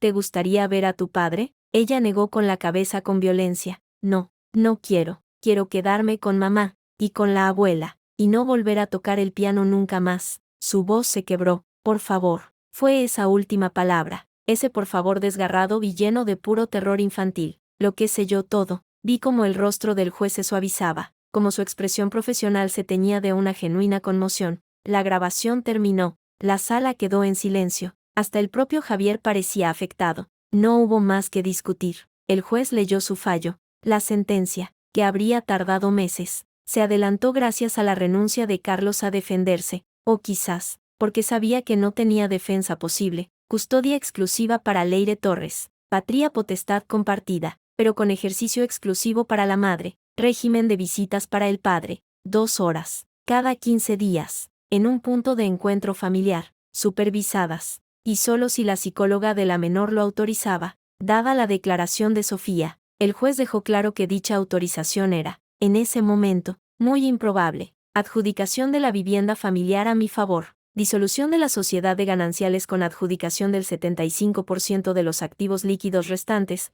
que eran pocos, para mí, y condena a Carlos Torres al pago de la suma de 120.000 euros en concepto de reintegro, más las costas del proceso. Cuando salimos del juzgado, la lluvia había parado. Un pálido sol de invierno se filtraba entre los edificios. Es solo el principio del camino legal, me dijo Javier mientras caminábamos hacia el coche. El cobro de esa deuda será otra guerra, y la venta de la casa, con la hipoteca, lo sé. Me detuve, mirando el cielo. Pero hoy, hemos ganado. Hoy, mi hija está a salvo. Legalmente, a salvo. ¿Y tú? Preguntó. Sonreí, un gesto cansado pero real. Yo tengo que ir a recoger a mi hija, y tengo que contarle que nunca más tendrá que ver a su padre si no quiere. Y luego, respiré el aire frío. Luego tengo que buscar un trabajo, porque mi cuenta bancaria, aunque algo más llena después de liquidar activos, no es infinita. ¿Vuelves a los viajes? Negué con la cabeza. No, he renunciado, he roto el contrato. Voy a abrir mi propia consultoría aquí, en Madrid, pequeña, pero mía. donde mi hija pueda alcanzarme en 5 minutos si me necesita. Javier me sonrió, una sonrisa de orgullo de amigo de toda la vida, pues la primera cliente de tu consultora va a ser mi hermana. Necesita a alguien con mano dura para organizar su caótica tienda de decoración. Reímos. Fue un alivio, un sonido extraño y maravilloso después de semanas de gritos, llantos y fría determinación. En el coche, camino de casa de mi madre, saqué el teléfono. Había un mensaje, de un número desconocido. Lo abrí. Leire, soy Eva. Tenemos que hablar, por favor. La miré. Luego, con un gesto calmado, bloqueé el número. No borré el mensaje. Lo guardé en una carpeta etiquetada como pruebas. Había terminado de hablar con los fantasmas del pasado. Ahora me tocaba construir el futuro, con mis propias manos. Esta vez, sin vendas. El cartón de la caja se dio con un crujido seco, liberando una nube de polvo que me hizo toser. Dentro, entre capas de papel de burbujas, encontré lo que buscaba, mi vieja calculadora financiera HP 12C, la que usaba en mis primeros trabajos. La cogí, pasando el pulgar por las teclas gastadas. Todavía funcionaba. Como yo. Mamá, ¿esto dónde va? Sofía estaba en la puerta de lo que sería mi nueva oficina, sosteniendo una caja marcada como libros. Llevaba una camiseta de su grupo de música favorito y vaqueros. Su pelo, recogido en una coleta desordenada, dejaba al descubierto su rostro, más lleno, más tranquilo que hacía 3 meses. Ya no tenía ese rictus de tensión permanente en la comisura de los labios. Aquí, en esa estantería vacía, corazón, señalé el mueble de IKEA que habíamos montado juntas el día anterior. Después de que ella insistiera en ayudar con el llave inglés aunque no tuviera ni idea de qué era, mi nueva consultoría ocupaba un local modesto en el barrio de Chamberí, a 15 minutos a pie de casa de mi madre, 60 metros cuadrados, ventana a la calle, suelo de tarima vieja que crujía en los lugares adecuados. Lo había alquilado con el anticipo de mi primer cliente, la hermana de Javier, Clara, que necesitaba reestructurar su tienda de decoración antes de que los bancos se la comieran viva. ¿Vas a poder trabajar aquí sin viajar?, preguntó Sofía mientras acomodaba los libros en la estantería. Lo preguntaba sin ansiedad ahora, solo con curiosidad. Sí, mi vida, toda la magia ocurrirá desde aquí. Encendí el portátil, que descansaba sobre una mesa de segunda mano que había encontrado en el rastro. Y si tengo que ir a algún sitio, será en AVE, y volveré a dormir a casa, siempre. Ella asintió, satisfecha. Había necesitado meses de terapia, de noches en las que se despertaba gritando, de paciencia infinita para que volviera a confiar en que el mundo no se le iba a caer encima, pero estaba mejor, mucho mejor. Sonó el teléfono. Era un número desconocido. Lo cogí. Profesional. Leire Torres Consultoría.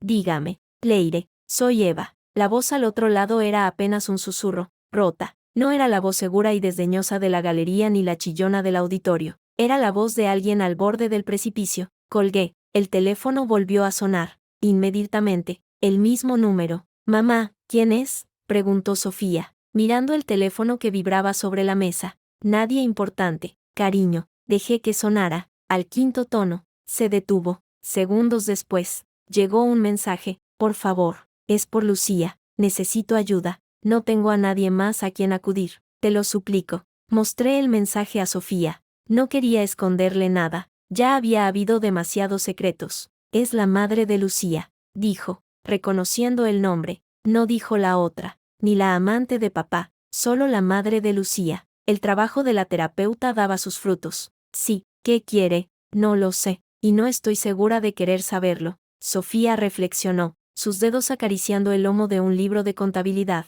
Si es por Lucía, quizás deberías escucharla. Lucía no me pegaba con la regla. La simpleza de su lógica me desarmó. Cariño, lo que le pasó a Lucía no es culpa tuya, ni mía, pero no es nuestra responsabilidad arreglarlo. Lo sé, se encogió de hombros, pero si necesita ayuda, y tú puedes dársela, ¿no es eso lo que hacen las personas buenas? Miré a mi hija de 10 años, cuya infancia le habían robado, y que aún así conservaba más humanidad que muchos adultos que conocía. Suspiré. Vale, la escucharé, pero desde aquí, y con Javier presente. Javier llegó 20 minutos después, llevando bajo el brazo una carpeta y una expresión de profundo escepticismo. Esto es una pésima idea. Leire, esa mujer es tan tóxica como él. Lo sé, pero es por la niña. Y Sofía tiene razón. Lucía no tenía la culpa. La niña tiene un padre, ¿no? Que se ocupe él. No puede. La voz vino de la puerta, que estaba entreabierta. Eva Fernández estaba allí, apoyada contra el marco como si no tuviera fuerzas para sostenerse en pie.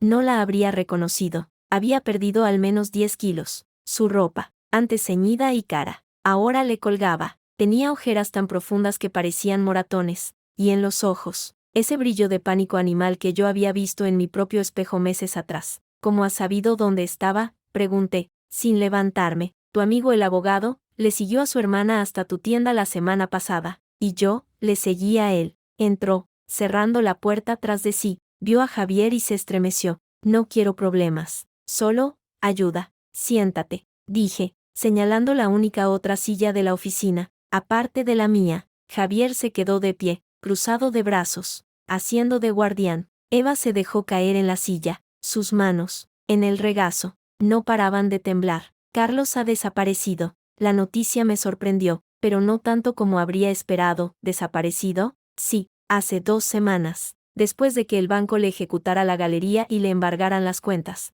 Vino a casa, a mi casa, quiero decir, estaba borracho, furioso, dijo que todo era culpa tuya, que le habías arruinado. Intentó pegarme. Lucía lo vio, gritó, y él se asustó y se fue. No hemos vuelto a saber nada de él, ni una llamada, ni un mensaje, nada. Miré a Javier. Él mantenía su expresión inescrutable. ¿Has ido a la policía? ¿Y qué les digo? Mi amante, el padre de mi hija, al que su esposa legítima ha dejado en la ruina, me ha pegado y ha desaparecido. Me tomarían por loca, o peor. Se frotó la cara. El caso es que no tengo dinero. Leire, mi padre ha sido suspendido de su puesto en el banco. Está siendo investigado. No puede ayudarme. He perdido el trabajo en la Academia de Música después del escándalo. Nadie quiere una profesora que se acuesta con los padres de sus alumnas. Y ahora el colegio de Lucía me echa. ¿Por falta de pago?, pregunté, aunque ya sabía la respuesta. Sí,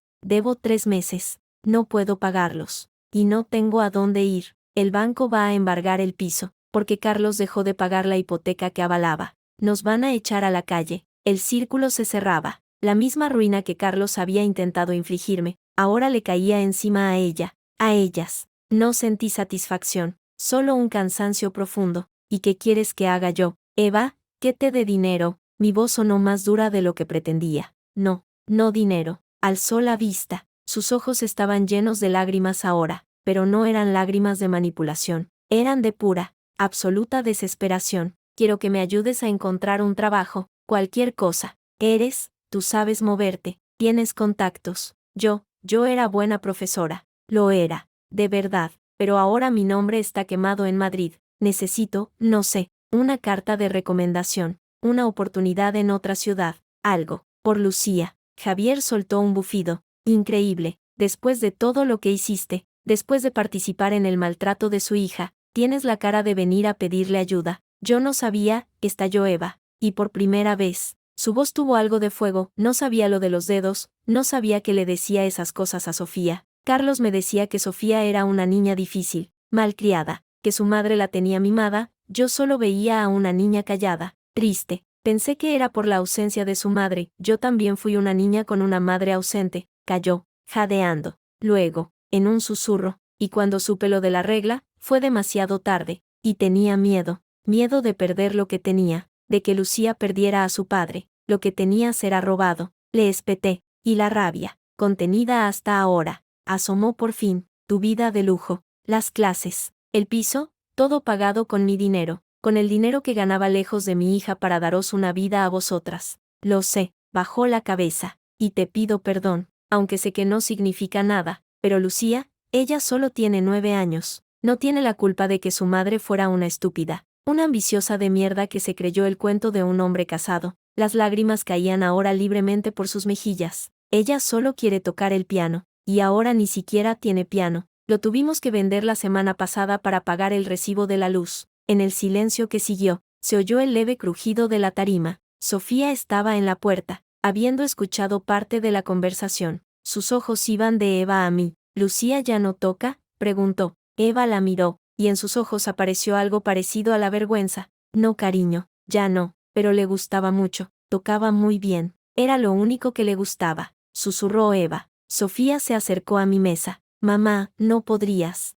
no darle dinero, pero ayudarla a encontrar trabajo? como me ayudas a mí con los deberes. Miré a mi hija, luego a Eva, hecha un ovillo de miseria y arrepentimiento, luego a Javier, que negaba con la cabeza con firmeza. Javier, ¿puedes esperar fuera con Sofía un momento? Mi amigo frunció el ceño, pero asintió, cogió a Sofía del hombro. Vamos, princesa, vamos a buscar algo para almorzar. Cuando se hubieron ido, me quedé a solas con Eva. La miré fijamente. ¿De verdad no sabías lo de los dedos? Eva sostuvo mi mirada. Te juro por mi hija que no. Lo de la regla era una técnica antigua, de la vieja escuela. Mi madre, Esperanza, la usaba conmigo. Yo, se la enseñé, pensando que era lo normal, pero nunca fue con saña. Hasta ese día que Sofía se cortó, yo no estaba. Fue mi madre, y Carlos me dijo que había sido un accidente, que Sofía se había caído. Yo, le creí, porque quería creerle. Tragó saliva. Soy una idiota.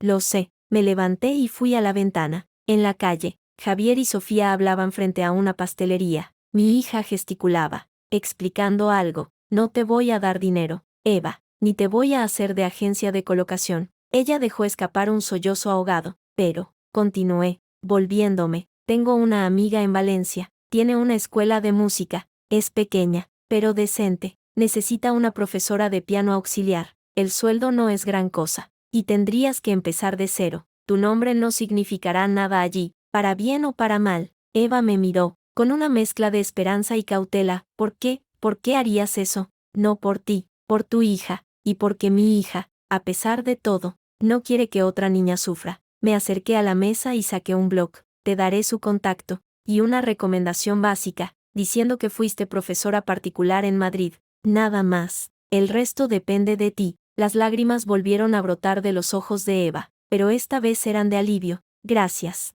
No me lo merezco, pero, gracias. Eso no es todo. Mi voz se endureció. Quiero que Lucía escriba una carta a Sofía, disculpándose por haberse reído de ella, por haber participado, aunque fuera sin querer, en su humillación. No quiero que se hagan amigas. No es eso, pero quiero que tu hija entienda que sus actos tienen consecuencias, y quiero que la mía vea que incluso quien te hizo daño puede reconocerlo. Eva asintió, rápida, ansiosa. Lo hará, se lo pediré. Ella ha preguntado por Sofía. Después de todo, dice que siente no haber sido más amable. Bien, anoté el nombre y número de mi amiga de Valencia y arranqué la hoja. Ahora, vete, y no vuelvas a contactar conmigo. Este es el único favor que recibirás. Eva cogió el papel como si fuera de oro puro. Se levantó, tambaleándose un poco. En la puerta, se detuvo. Leire, lo siento. De verdad, por todo. Sí, dije, volviéndome hacia el ordenador. Yo también. Cuando se hubo ido, me quedé mirando la pantalla en blanco.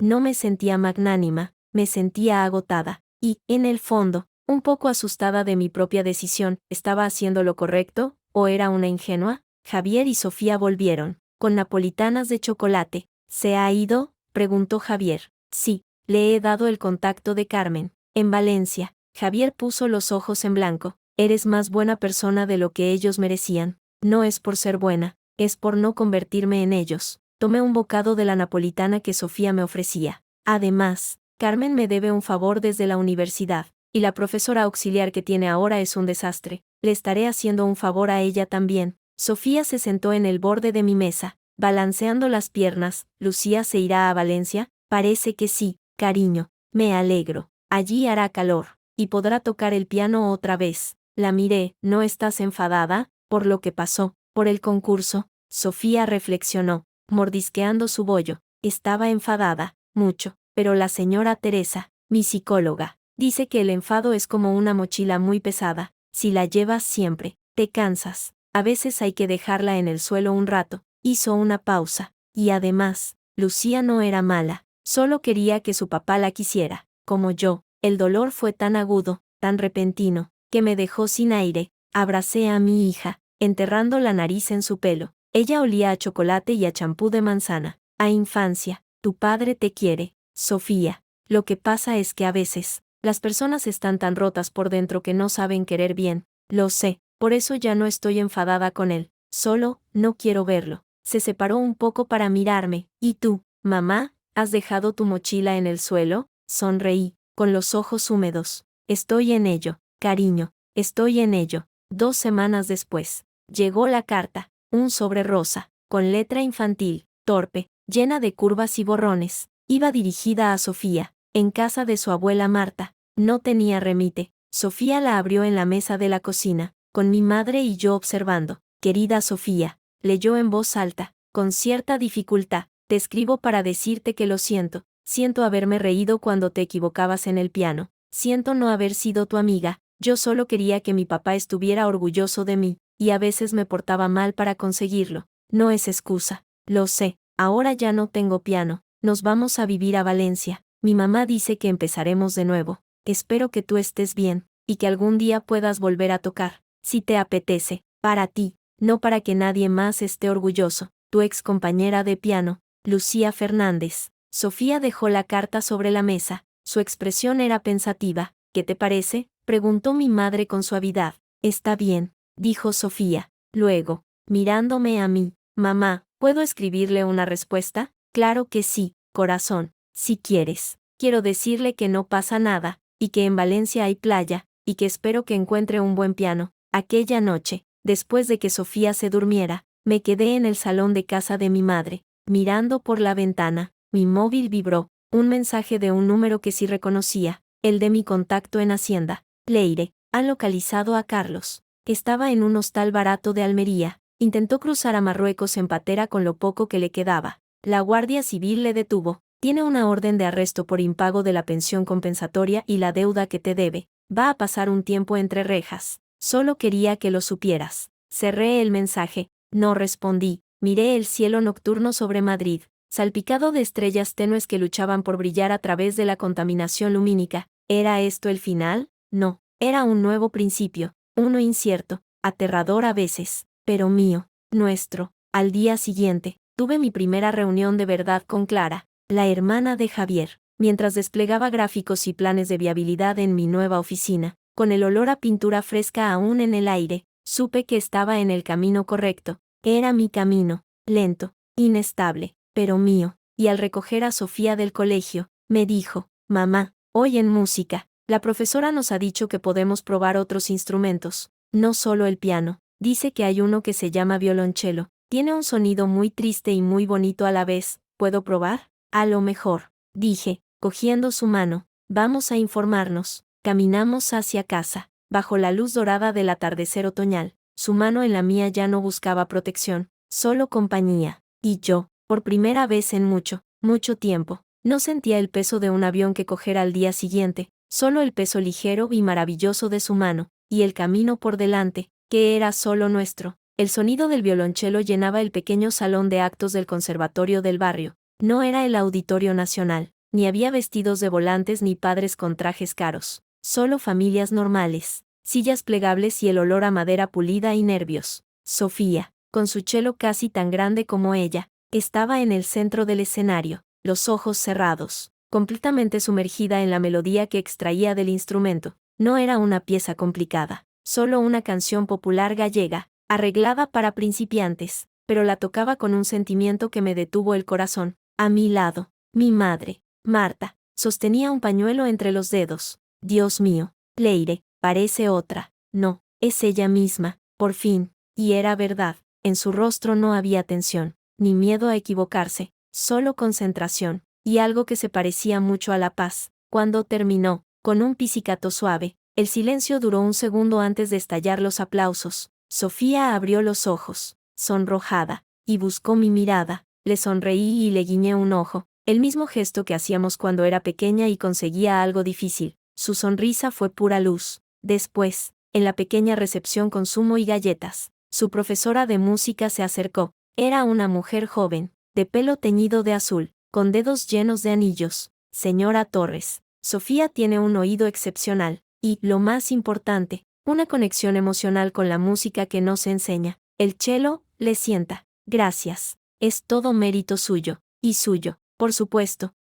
Yo solo le quito los obstáculos del camino. Bajó la voz. Me contó un poco de lo del piano, del concurso, del padre. Fue muy valiente por su parte volver a tocar algo. Miré a Sofía, que reía con dos compañeros de clase. Ella es la valiente, yo solo intento no estorbar. De camino a casa, Sofía no paraba de hablar en el coche. ¿Y has visto, mamá, Cuando hice el vibrato en la tercera posición, la señora Laura dice que es muy pronto para hacerlo bien, pero a mí me salió, ¿verdad? Te salió perfecto, mi vida. El jueves que viene probamos con el arco nuevo, y el mes que viene hay un taller de música de cine. Dice Laura que puedo probar a tocar la melodía de Harry Potter. Será emocionante. Se hizo un silencio. Luego, Sofía dijo, mirando por la ventana, es diferente, ¿sabes? Con el cello nadie me espera nada. No hay nadie a quien tengo que gustar, solo a mí. Esas palabras fueron el mejor regalo que me pudo hacer, el regalo de verla libre, el éxito de mi consultora, Torres Asociados. Era un rumor sordo que comenzaba a circular en ciertos círculos de Madrid. No era la consultora más grande, ni la más cara, era la que resolvía problemas, la que no se andaba con rodeos, y, como descubrieron algunos clientes, la que tenía una red de contactos sorprendentemente buena, fruto de mis años en el sector de lujo internacional. Una mañana, sentada en mi oficina ya sin cajas, revisando las cuentas de una cadena de tiendas de decoración, sonó el teléfono. Era Javier. Leire, tienes una visita. ¿Quién? Carlos. El nombre cayó entre nosotros como una piedra. ¿Cómo ha dado conmigo? ¿Y cómo ha dado contigo? Ha ido al colegio de abogados. Ha preguntado por mí. Parece que quiere hablar. Dice que es importante. No tengo nada que hablar con él. Javi, las visitas supervisadas están suspendidas hasta nuevo informe psicológico, y ese nuevo informe, si depende de mí, nunca llegará. Lo sé, y se lo he dicho. Insiste, dice que no es por Sofía, es por el negocio. Me reí sin humor. ¿Ahora quiere darme consejos empresariales? Después de arruinar su galería, tiene un ofrecimiento, o eso dice, un cliente, uno grande, una cadena hotelera que quiere renovar su imagen, y él, supuestamente, me ha dado a entender que puede conseguirte el contrato si hablas con él. Era una trampa, olía a trampa a 10 kilómetros, pero también olía a desesperación. Carlos, libre tras cumplir una breve condena por impago, debía de estar en la ruina absoluta, y cuando un hombre como él está en la ruina, se vuelve peligroso o patético. ¿Dónde está? En la cafetería de abajo. Lleva media hora allí, tomando un café tras otro. Parece un fantasma. Suspiré. Vale, bajaré, pero tú cerca, en la mesa de al lado, con el periódico y los oídos como platos. Bajé, no me arreglé. Llevaba vaqueros, una camisa blanca y una chaqueta, ropa de trabajo, ropa de la Leire de ahora, la que no necesitaba impresionar a nadie. Él estaba en una mesa del rincón. Javier tenía razón, parecía un fantasma, demasiado delgado, con un traje que le quedaba grande, sin afeitar. Tenía la mirada perdida en la taza vacía. Cuando me vio acercarme, un destello de algo, orgullo, odio, cruzó sus ojos, pero se apagó de inmediato, sustituido por una cansada sumisión. Leire, se levantó, torpemente. Gracias por venir. Me senté sin saludarle. Tienes 5 minutos, Carlos. Dime qué oferta milagrosa traes. Se sentó, jugueteando con la cucharilla. He oído que te va bien. La consultoría. Digo, lo suficiente. Siempre fuiste buena, mejor que yo. Lo dijo sin rencor, como un hecho. Tengo un contacto en Hoteles del Norte. Están renovando toda su imagen corporativa. El diseño de interiores de sus establecimientos es un contrato gordo, de 6 cifras. ¿Y tú, qué pintas en eso? El director de compras es un viejo amigo de la facultad, un tipo al que una vez le hice un favor. Carraspeó. Le he hablado de ti, de tu buen ojo, de tu experiencia internacional. ¿Está interesado? ¿A cambio de qué? Pregunté directamente. Nadie, y menos tú. Hace nada gratis. Su mandíbula se tensó. Necesito dinero. Leire, lo he perdido todo. La galería, el piso, los amigos, hasta mi familia. La última palabra la dijo con un amargor infinito. Eva y Lucía se fueron. A Valencia. Me enteré. No me han vuelto a dirigir la palabra. Lo siento, dije, y para mi sorpresa, era verdad. Lo sentía por el dolor de una niña que perdió a su padre, no por el hombre que tenía delante. El contrato, mi amigo estaría dispuesto a darte una entrevista prioritaria, a poner tu nombre en lo alto de la lista, a cambio de un porcentaje, un 15% de la comisión. Ahí estaba, la comisión ilegal, el soborno encubierto, el mismo modus operandi de siempre, buscar el atajo, la trampa, el favor en la sombra. Carlos, dije, con una calma que me sorprendió. No. Él parpadeó. ¿Cómo? Que no. No quiero tu contrato. No quiero tu contacto. No quiero ganar dinero haciendo las cosas a tu manera. La incredulidad se mezcló con la ira en su rostro. ¿Estás loca? Es la oportunidad de tu vida, podrías pagar la universidad de Sofía con eso. Sofía irá a la universidad con el dinero que gane yo. Honestamente, me incliné hacia adelante, y te diré algo más. Si ese amigo tuyo es tan propenso a dar contratos a cambio de comisiones bajo mano, no quiero tener nada que ver con él, porque la gente así, antes o después, cae, y arrastra a todo el que tiene alrededor. Ya he visto cómo cae, de cerca. Se puso rojo, así que ahora te das aires de superioridad moral, tú, que me arruinaste, que me dejaste en la calle. Yo no te arruiné, Carlos, tú solo te arruinaste, yo solo quité el espejo para que vieras el resultado. Me levanté, nuestra hija está bien, toca el violonchelo, sonríe, es feliz, eso es lo único que importa. Es mi hija también. Su voz se quebró, y por primera vez, vi lágrimas de rabia y frustración en sus ojos. Tengo derecho a verla, tienes derecho a lo que un juez te dé. Y el juez, después de oírla a ella, decidió que no. Aprende a vivir con ello, como yo he tenido que aprender a vivir con lo que me hiciste. Eché un vistazo a Javier, que asintió ligeramente. Había oído suficiente. Ahora, si me disculpas, tengo trabajo. Leire, por favor. Su súplica me detuvo. Era la voz de un hombre derrotado. No me dejes así, estoy solo, no tengo nada. Me volví, lo miré, a ese hombre al que amé, con el que soñé un futuro, y que eligió convertirse en un extraño, en un enemigo. Esa es la diferencia entre tú y yo, Carlos. Cuando yo me quedé sola, me puse a construir. Tú solo sabes pedir. Busca ayuda, de verdad, pero no de mí. Salí de la cafetería sin mirar atrás. En la acera, respiré el aire frío de la mañana. Javier me alcanzó. ¿Estás bien? Sí, me siente liviana. Era la verdad.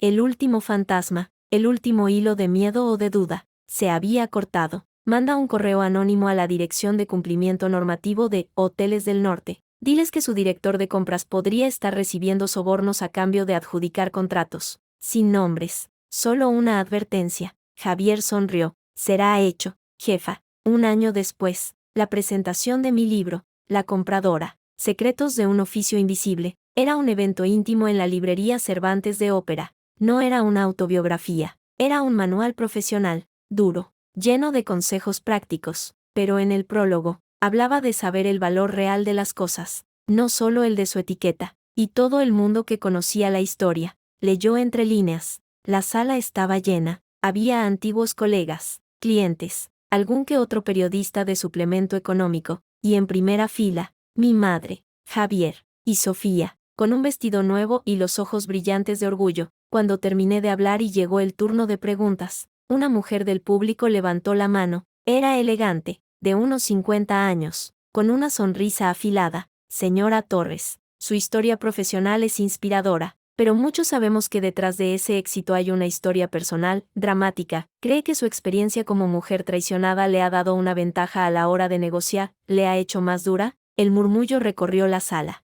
Era la pregunta que todos esperaban. La miré directamente. No era una periodista. Reconocí su cara de alguna inauguración de galería. Era del mundillo. Señora, dije, con una sonrisa tranquila. En mi trabajo, aprendí que el valor no está en la etiqueta, sino en lo que hay debajo, en los materiales, en la hechura, en la historia. Eso vale para un vestido, para un cuadro, y para las personas. La vida me dio la oportunidad de ver lo que había debajo de algunas etiquetas muy brillantes. Y sí, me hizo más dura, pero también más clara. Ahora sé que prefiero un lienzo en blanco, honesto, a un cuadro cargado de barniz y firmas falsas. Hubo aplausos. La mujer asintió, con una expresión que no supe descifrar. Después, en la firma de ejemplares, Sofía se me acercó. Mamá, ¿qué quería decir esa señora con mujer traicionada? La miré. Tenía 12 años ahora. Era hora de algunas verdades más completas. Quería decir que papá me hizo daño, y que yo usé ese dolor para ser más fuerte, para construir esto. Abracé el libro, no para vengarme, para demostrarme a mí misma que podía. ¿Y lo demostraste? Creo que sí, pero lo más importante que he construido no está en un libro, cariño. Está en casa, esperando a que volvamos para cenar pizza y ver una película. Ella sonrió, con la abuela, que dice que la pizza no es cena. La abuela es una clásica, y tiene razón, pero hoy es una excepción. 6 meses más tarde, recibí un correo. El asunto, gracias, era de Eva Fernández. No la había borrado de mi bandeja, pero tampoco había respondido a sus 2 escuetos mensajes anteriores diciendo que estaban bien, que Lucía iba a un colegio público y seguía con el piano. Este era más largo. Leire, sé que no quieres noticias mías. Esta será la última vez. Solo quería darte las gracias por la oportunidad con Carmen. Es una jefa estricta pero justa, y por el dinero anónimo que llegó al colegio de Lucía para pagar sus clases de piano este año. Sé que fuiste tú. Carmen se le escapó. No sé cómo agradecértelo. Lucía ha sido aceptada en el Conservatorio Juvenil de Valencia, no como prodigio, como una alumna más, y está feliz. Por mi parte, he conocido a alguien, un electricista. No es Carlos, es buena persona, sabe mi historia y aún así está aquí. La vida, a veces, da segundas oportunidades a quien menos se lo merece. Espero que tú y Sofía estéis bien, que seáis felices. Adiós, Eva. Cerré el correo. No había transferido dinero anónimo, pero sospechaba quién lo había hecho. Al día siguiente, cuando fui a almorzar con Javier, se lo comenté. Fuiste tú, Javi. Él encogió los hombros, jugando con su tenedor. El colegio público tiene una fundación para becas. Una donación anónima no duele a nadie, y esa niña merece tocar el piano sin que le rompan los dedos. Le sonreí. Eres un buen hombre, Javier Bermejo, y tú una mujer terriblemente testaruda. Por cierto, tengo una propuesta de negocio. Otra, esta te gustará. Representación legal de tu consultora, a tiempo parcial, para que no te timen los clientes. ¿Y tu bufete? Dejo el bufete. Estoy harto de defender a canallas. Prefiero ayudar a gente como tú a no convertirse en uno. Me guiñó un ojo. Además, tu hija me cae bien, y cocinas mejor que mi exmujer. Aceptamos. No con un apretón de manos, sino con un brindis en mi nueva casa. Un piso soleado en el barrio de Salamanca, más pequeño que la antigua, pero lleno de luz y de nuestros muebles, nuestros cuadros, nuestra vida. Una tarde, mientras ayudaba a Sofía con los deberes de matemáticas, sonó el timbre. Era un mensajero, un paquete largo y estrecho. No había remite. Dentro, envuelto en papel de seda, había un arco de violonchelo, no uno cualquiera, uno profesional, de madera de Pernambuco, con la insignia de un luthier famoso de París, y una nota, en una letra que no reconocía, para la siguiente melodía, de alguien que aprendió que la música no se hace con mentiras. Sofía lo cogió con reverencia. ¿Quién es? Mamá, no lo sé, corazón, pero es tuyo, y si es de, no importa quién sea. Un regalo es un regalo, lo importante es cómo lo usas. Esa noche, después de que Sofía se durmiera, con el nuevo arco abrazado como un tesoro, me quedé en el balcón. Madrid se extendía a mis pies. Un mar de luces titilantes. Pensé en Carlos. Supe, por un breve informe de Javier, que había conseguido un trabajo de comercial en una empresa de muebles de oficina. Una vida pequeña, gris, lejos del glamour de las galerías. Quizás, al fin, una vida a su medida. Pensé en Eva y Lucía, empezando de nuevo bajo el sol de Valencia. En mi madre, feliz en su círculo de amigas y sus clases de cerámica. En Javier, mi amigo, mi roca. En mi consultora, que crecía lenta pero sólida. Y pensé en mí, Leire Torres, excomprarina internacional, consultora, autora, madre, ya no la esposa de nadie, solo yo. Sonreí al cielo estrellado. Había sido un camino largo,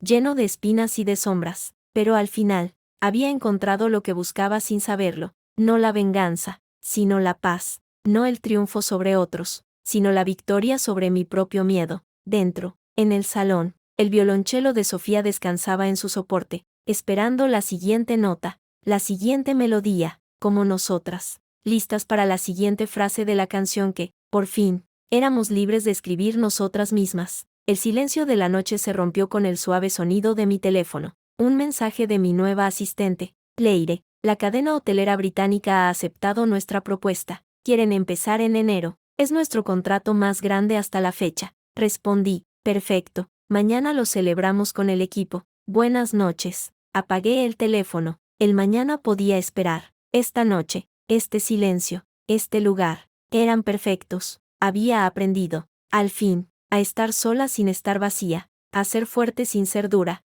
a querer sin mendigar. Y eso, me di cuenta mientras entraba en la casa cálida y silenciosa. Era la mayor victoria de todas. No la que se escribe en los periódicos, sino la que se siente en los huesos cuando apagas la luz y sabes, de verdad, que estás a salvo, en tu casa, en tu piel, en tu vida. al pasar por delante del cello, rozó una cuerda con la yema del dedo, produjo un sonido grave, vibrante, que se extendió por la estancia como un rumor, como una promesa. La melodía, sin duda, continuaría.